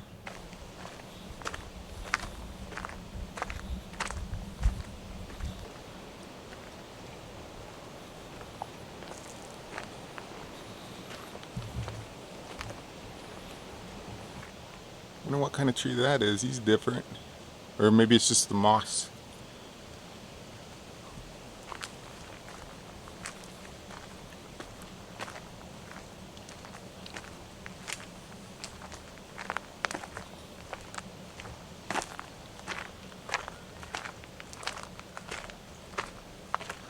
So I heard a little guy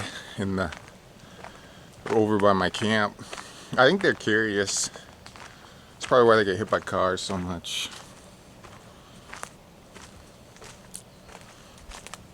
I was playing music real loud, and look at those guys. Those two right there.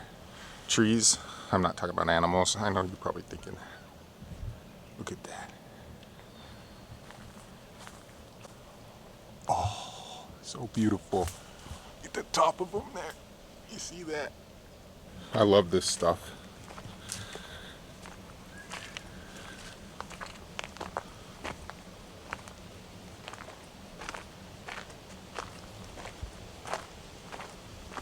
I don't know if you can get the scale of it. It's a pretty big one.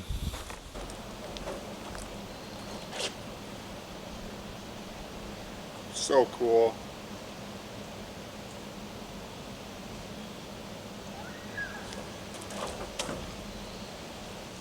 Probably my favorite gesture is what the Philippines, they do. When you walk up, they go like that. It's amazing that anyone could cut something down like that. It's just amazing to me, especially with so few of it left. Carbon capture. What do you think that these things are made out of? And what do you think they become? They become oil eventually in the ground, and that's what we're burning up. And these things are capturing them, capturing carbon, and that's what they're building. That's their building material, is carbon. This is why I broke the van. These are some giants.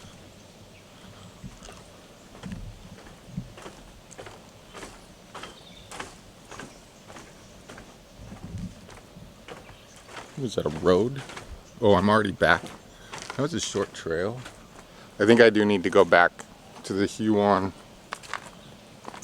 Valley. That was probably the coolest trail I went on, just because of how crazy the trail was. And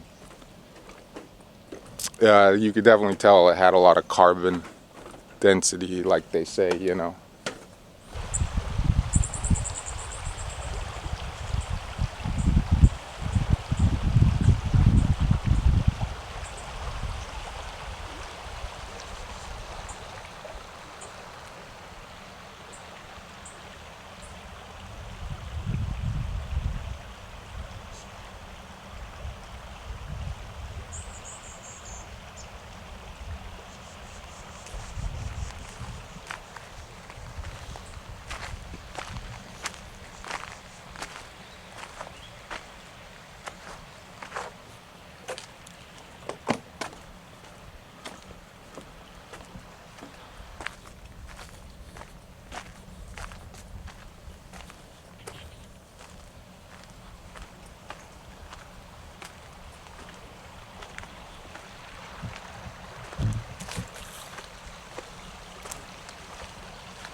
I just got in an argument with an Australian trying to tell me, oh, they'll never log this place. I said, they logged all around it. This is all that's left. And he's like, yeah, but they come back in and, you know, the trees recover. And I was like, I've seen sections of forest where it grows in so thick that the interior dies. And I can go out there right now and light it with a match. And I was like, that's what deforestation does, is it causes fire. And he's just like, rubbish. I'm back at Mount Fields National Park. I'm just getting tired and I'm looking at all the destruction of the forest. When I looked online for old growth forests, this was listed as one of the top ones in the world, and I'm just really disappointed. I feel like we do a better job back home. A week isn't long enough here. So today, it's pretty early, 8 o'clock, I took a shower. It's kind of chilly out, even though it's summer. I'm tired. And I'm cranky. I don't know. I think I need to figure out what I'm gonna do next. Kind of done with this area. I was very disappointed in Styx. I mean, the trees there were beautiful, I loved it. But it was just so small. And everything was cut around it, and I couldn't get anywhere because of the quality of the road. Just left Campground at the national park, headed to the beach. One thing I've been thinking is, like, you know, in America and a lot of other places, or the United States, if you're not connected with the land through like multiple generations of, maybe even more than multiple, where you feel a kinship with the land, that there are things that are sacred, you're probably going to destroy it. Although if you look at Japan, they've destroyed theirs, and they're a very homogeneous society, so maybe that's not true. And the Native Americans, you know, who knows what they would have done during their industrial revolution had they been left to their own devices. You know, they can say what they want about what we've done, but maybe there's some truth to it. Maybe colonialism, it touched pretty much all the globe, and it probably impacted the Japanese. It probably impacted, but they were doing that even before. They were blogging and shit in Yokoshima, dating back a long time, but they were shipping that wood out of there, you know. So in a way, it was another colony of another government, far off land that didn't give two shits about, you know, the island itself. And it's so, but then you go to like a place like Costa Rica, and they didn't go and log all their shit. It's hard to get to and rugged, maybe that's why. But you could argue that's what they're doing here. Anything that's hard to get to, they haven't logged. And if you want to see it, you also need to be able to get to hard to reach places. And just luckily there are a lot of hard to reach places here. So I guess if you keep the roads closed and don't build them, then that's really the only way to save it. It's just not to go there, not to have access. It's sad, but that might be the reality. Is that it's just human nature to destroy and to reshape in a way that is conducive to our needs.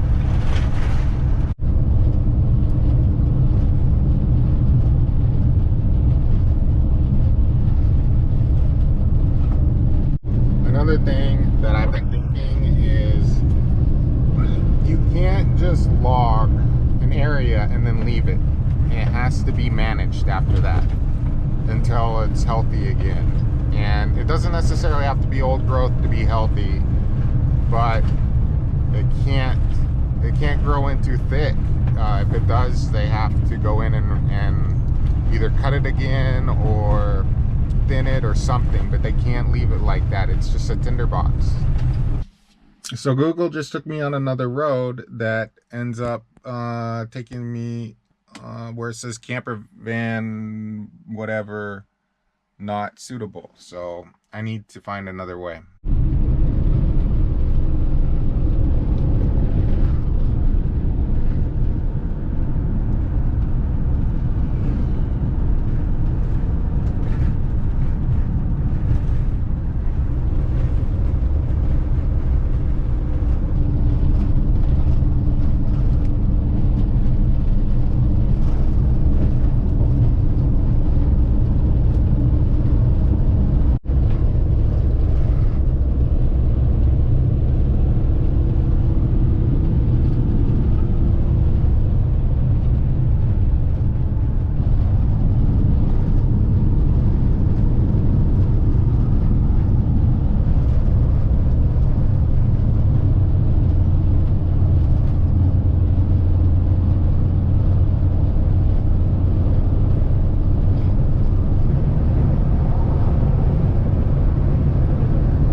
The only thing that sucks about this van is I hit my head all the time. I stopped. I feel like I keep driving the same stretch of road over and over. It's only 10:30, but I found a place to dump. People, man, you can't be anywhere for very long and someone's in your business. It's like right behind you. She looks like she's busy though, doing something unrelated to what I'm doing. So I'm heading towards the beach. Alright, we're headed to the Cockle Creek Beach. And we're about 15 kilometers from our destination. 19 kilometers. And so it'll probably take all of 24 minutes. We got down to the ocean here.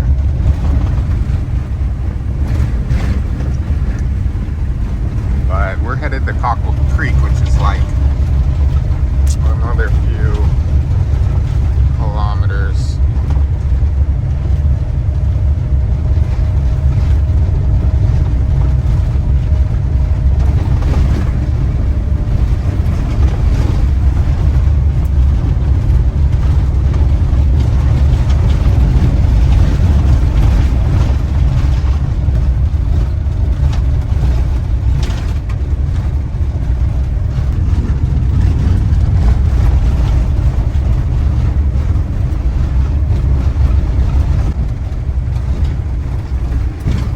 I didn't get it on video, but there was a sailboat anchored in the inlet here, and they had used their dinghy to bring their e-bikes up on the shore. We're about 2 kilometers away from Cockle Creek. We passed several campgrounds along the way.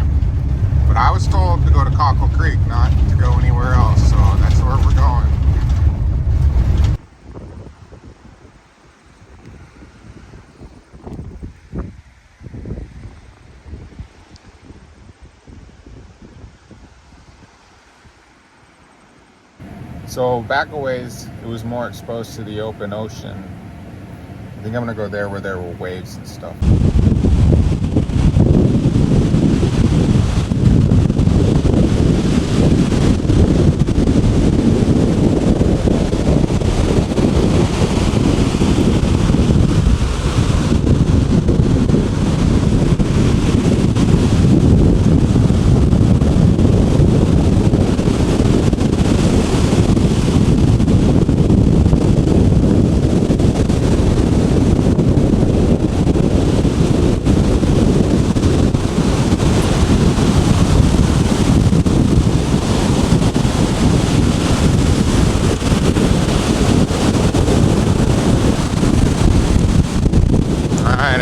I guess.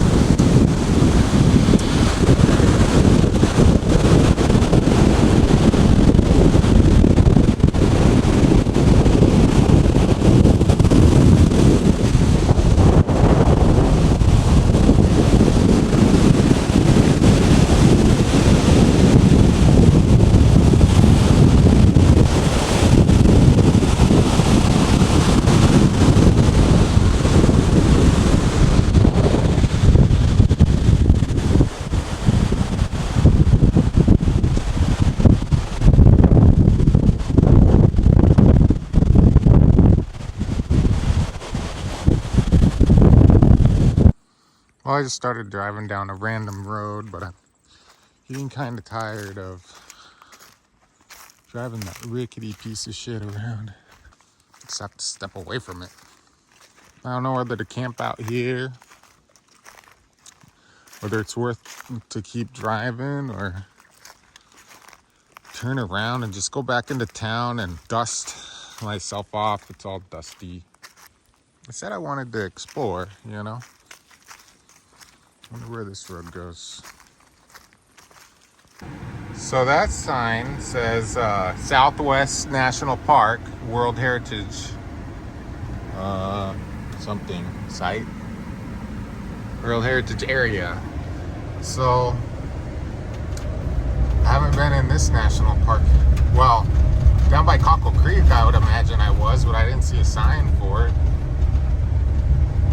This is it's a very established road right off the paved road, so it makes me think that paved road kind of supplied. There's a creek out here. I think now that I know I'm in the national park, it's been logged, so we know the national park has been logged.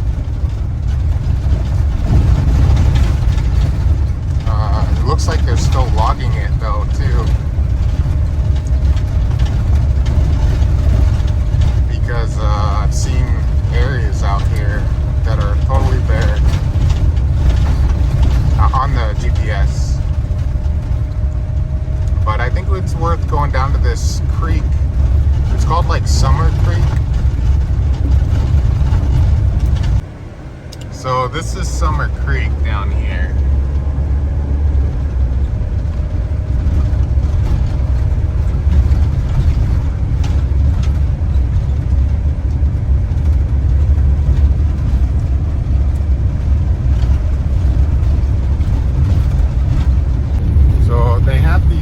Hastings caves.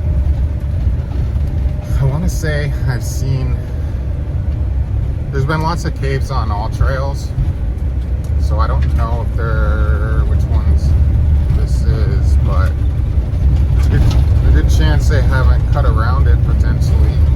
It might be a better road. I have to go back up towards the town of Hastings, which is like a barn, and maybe it'll be a nice road up there.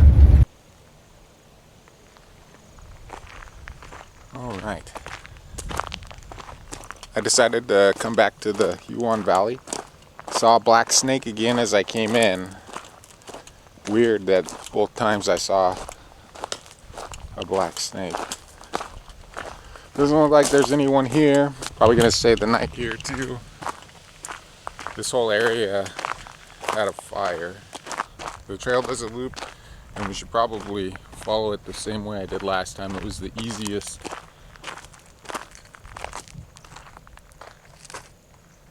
So this is the bottom track. It's a little more difficult. than the top track. This one has ribbons, so you have to follow the ribbons, and see, like right now, oh, they go this way, so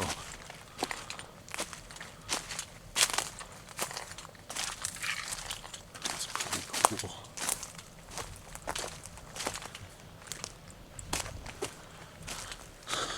I think these are the biggest trees.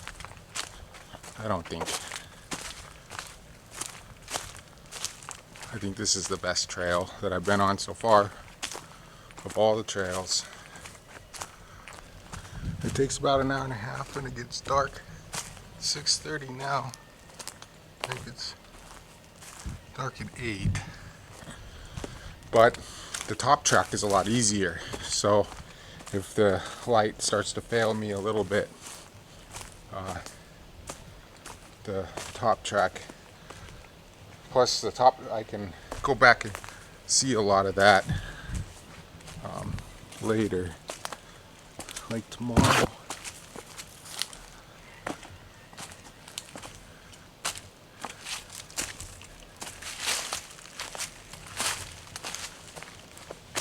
But I can see how this would be hard in the winter when it's all wet and muddy and slimy and slippery.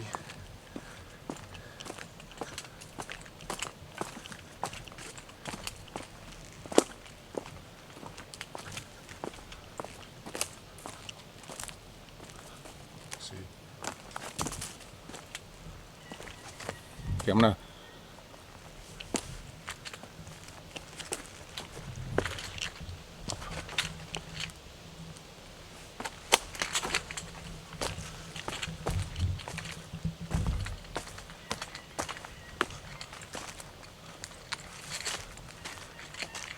see, these are bigger than, way bigger.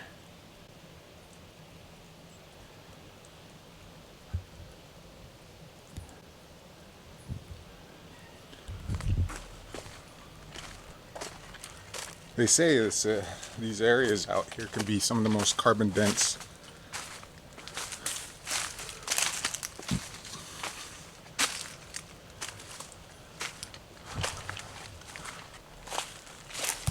Look at that guy.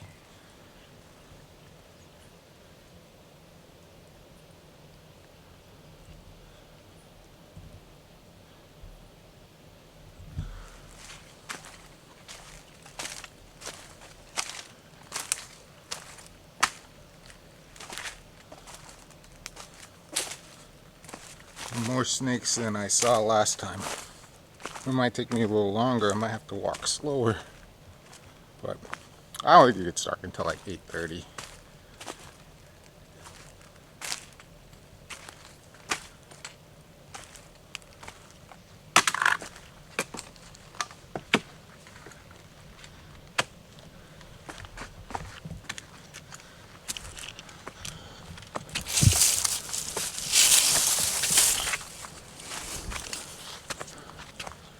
So my camera is dying. So I think what I'm going to do is turn around, walk back slowly, capture some of these giants. This is a nice one. From where I started. Boy, it gets dark in there without... I think the last time I did this, it was in the evening too. I don't think it was this late though. I think I was a couple more hours ahead. I tried to get out here as quick as possible, but should have never went down to the ocean. I figured it would be boring.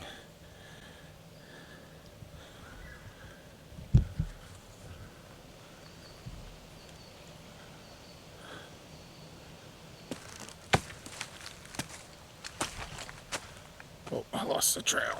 It's over here.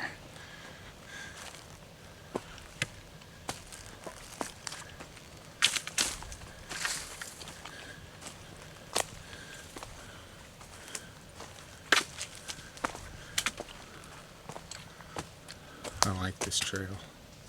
We've seen all this, I think, so I'm going to turn the camera off. But yeah, It's the jungle we came from. Alright, I woke up and it's a new day. Today is going to be a little stressful because I have a lot of stuff to do. I have to return this van. It's very dirty and my stuff is everywhere in the drawers. It's only an hour and a half back to the airport, supposedly.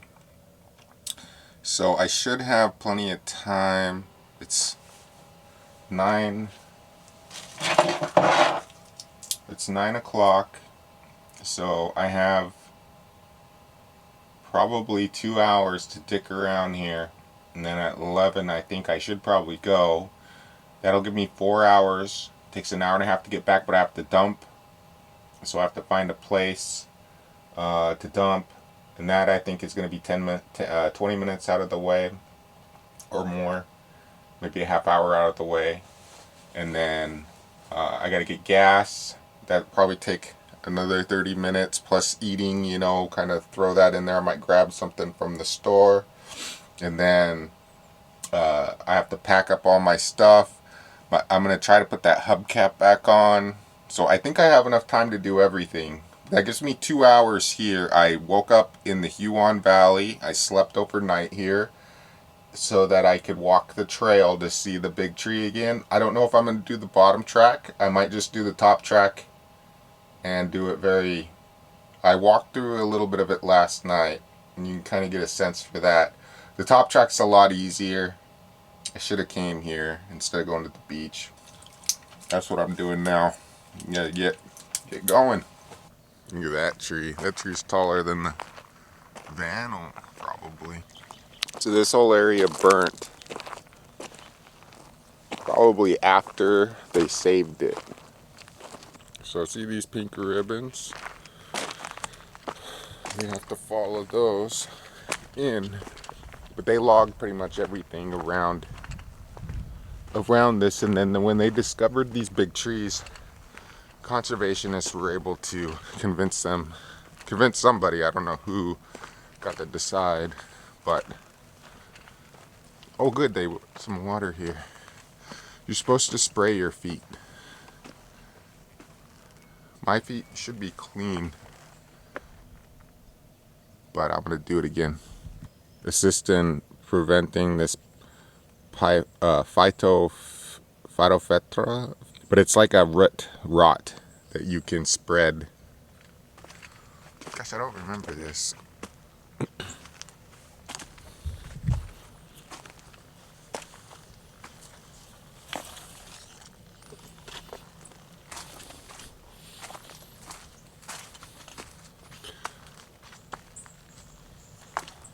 I never came in this way. Well, I might have left this way, but I never saw the spray stuff. But I had come from the plane, so hopefully my shoes were never been anywhere around here, so I don't think I could have spread it. And then yesterday I walked in, but in order to keep the motorhome clean, I have been cleaning my shoes off pretty good to keep, because but I don't know for sure. Hopefully I'm not part of the problem, you know, but I have been staying away from the trees to some extent. I used to kind of want to get close to them, but now I know better to try to stay farther back. But some of the trails, they take you right along the base of the trail.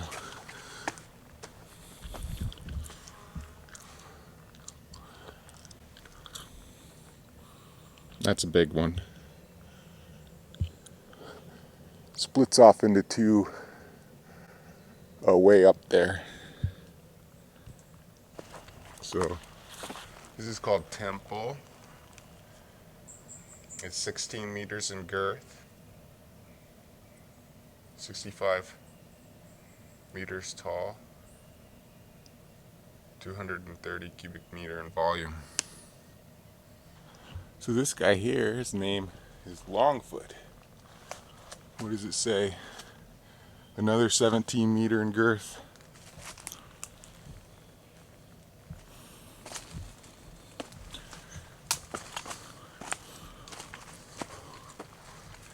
This one looks a little bigger. But yeah, it's 18 meters in girth. Joy. Yep, 18 meters in girth. Ugh. Boy, those spiders sure have their webs up from yesterday. I heard a car pull up as I was, so I'm trying to kind of move a little quick to stay ahead of them. Hopefully they get distracted by the big trees. There really is no section that isn't cool. So I'm struggling on what to film and what not to film. So this one is called Gargoyle West. It's 19 meters in girth.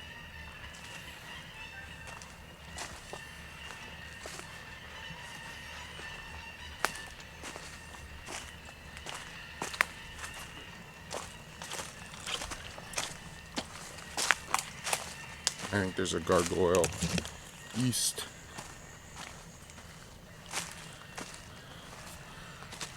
Oh, this is gargoyle east. 63 meters tall, 20 meters in girth. Wow. So these are the biggest trees in Tasmania. So I'm probably halfway. I think I'll just leave the camera on. I might be more than halfway now. It's 3 kilometers all the way around. So you're about 1.5 kilometers out from the car park.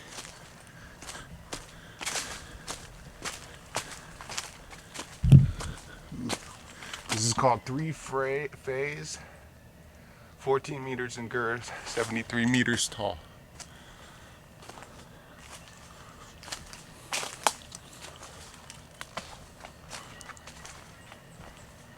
Even with that wide angle lens, it's big. I mean, I know it'll blur in the background, but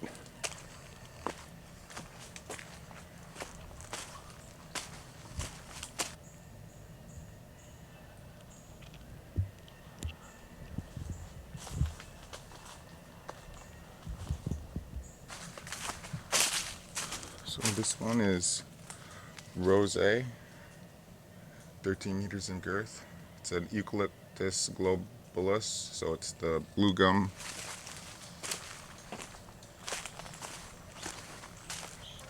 I could probably spend days hiking this trail over and over and over again, filming and getting it all captured on film. Every last square inch of it. That's what I would like to do if I had time. That's probably how I would spend my time.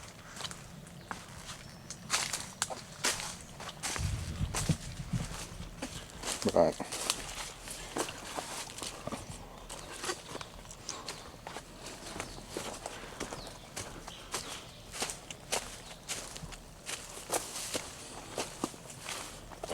I haven't seen a map yet.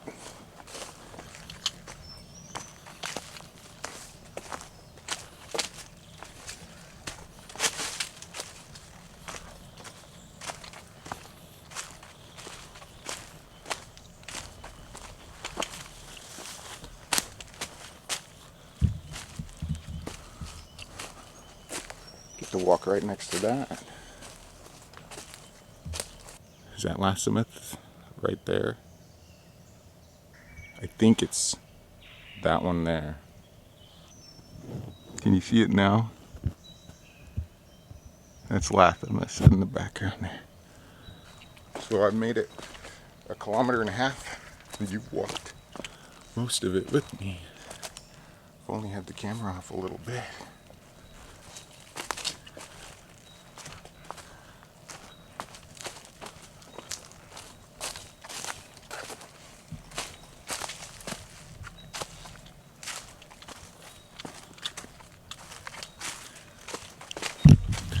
That one's no slouch either.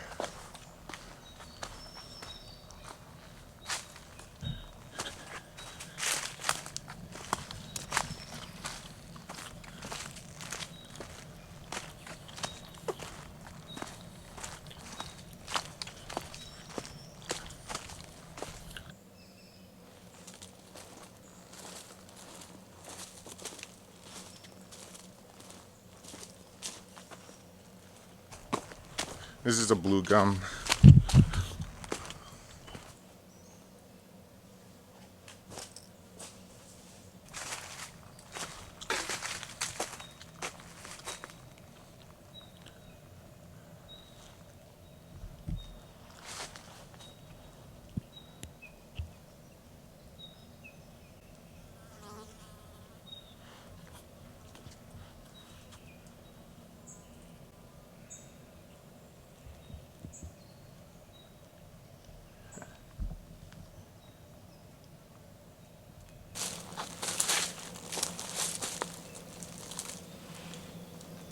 There are people coming.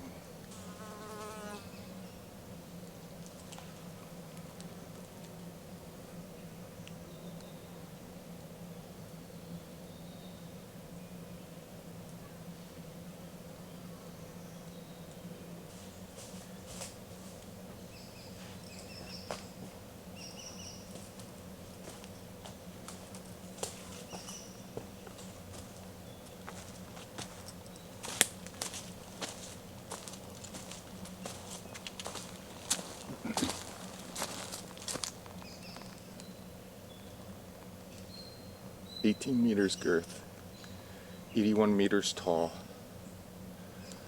It's champion for volume. The Eucalyptus globulus, or the boo gum, Tasmanian boo gum.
So I accidentally went up the bottom track to come back instead of sticking to the top track.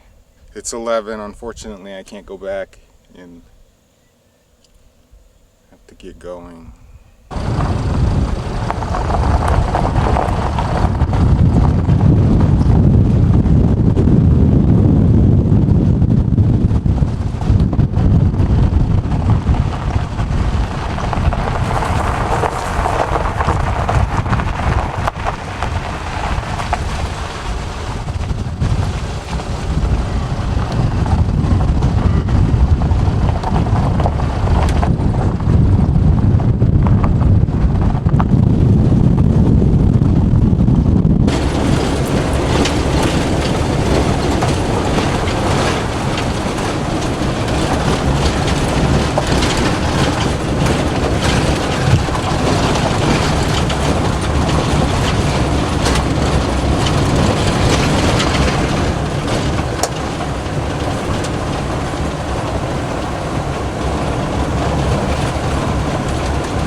Oh no, my laptop.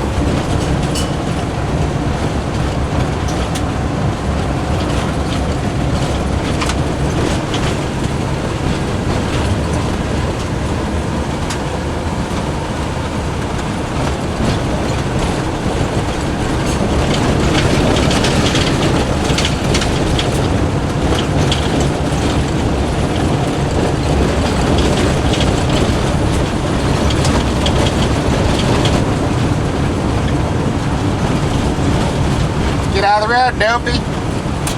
It's pretty sad. Those are everywhere. There's really no excuse for it to be happening out here. Although it was probably nighttime.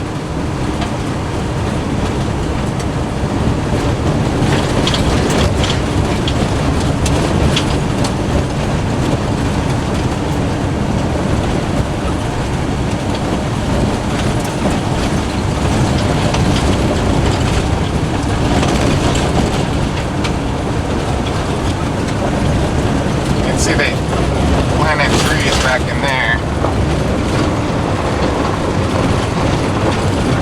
It's ugly.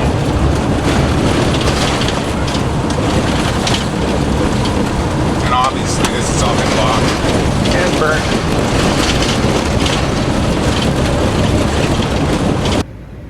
Alright, I got all loaded up, all my stuff, cleaned it out. I'll go through it one more time at Juicy Rentals, and then I need to find a hotel. Don't know what I'm going to do for accommodations yet.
Kept calling it blue, but it's boo. I go up the trail farther, but there's a big horned sheep. The handy part is having the steering wheel on the other side. That was a big fuck. Dang it. It's gonna be hard not to scrap, or it's gonna be hard to scrap any video I make, because I think it's all beautiful. I guess it's what I want to see, you know.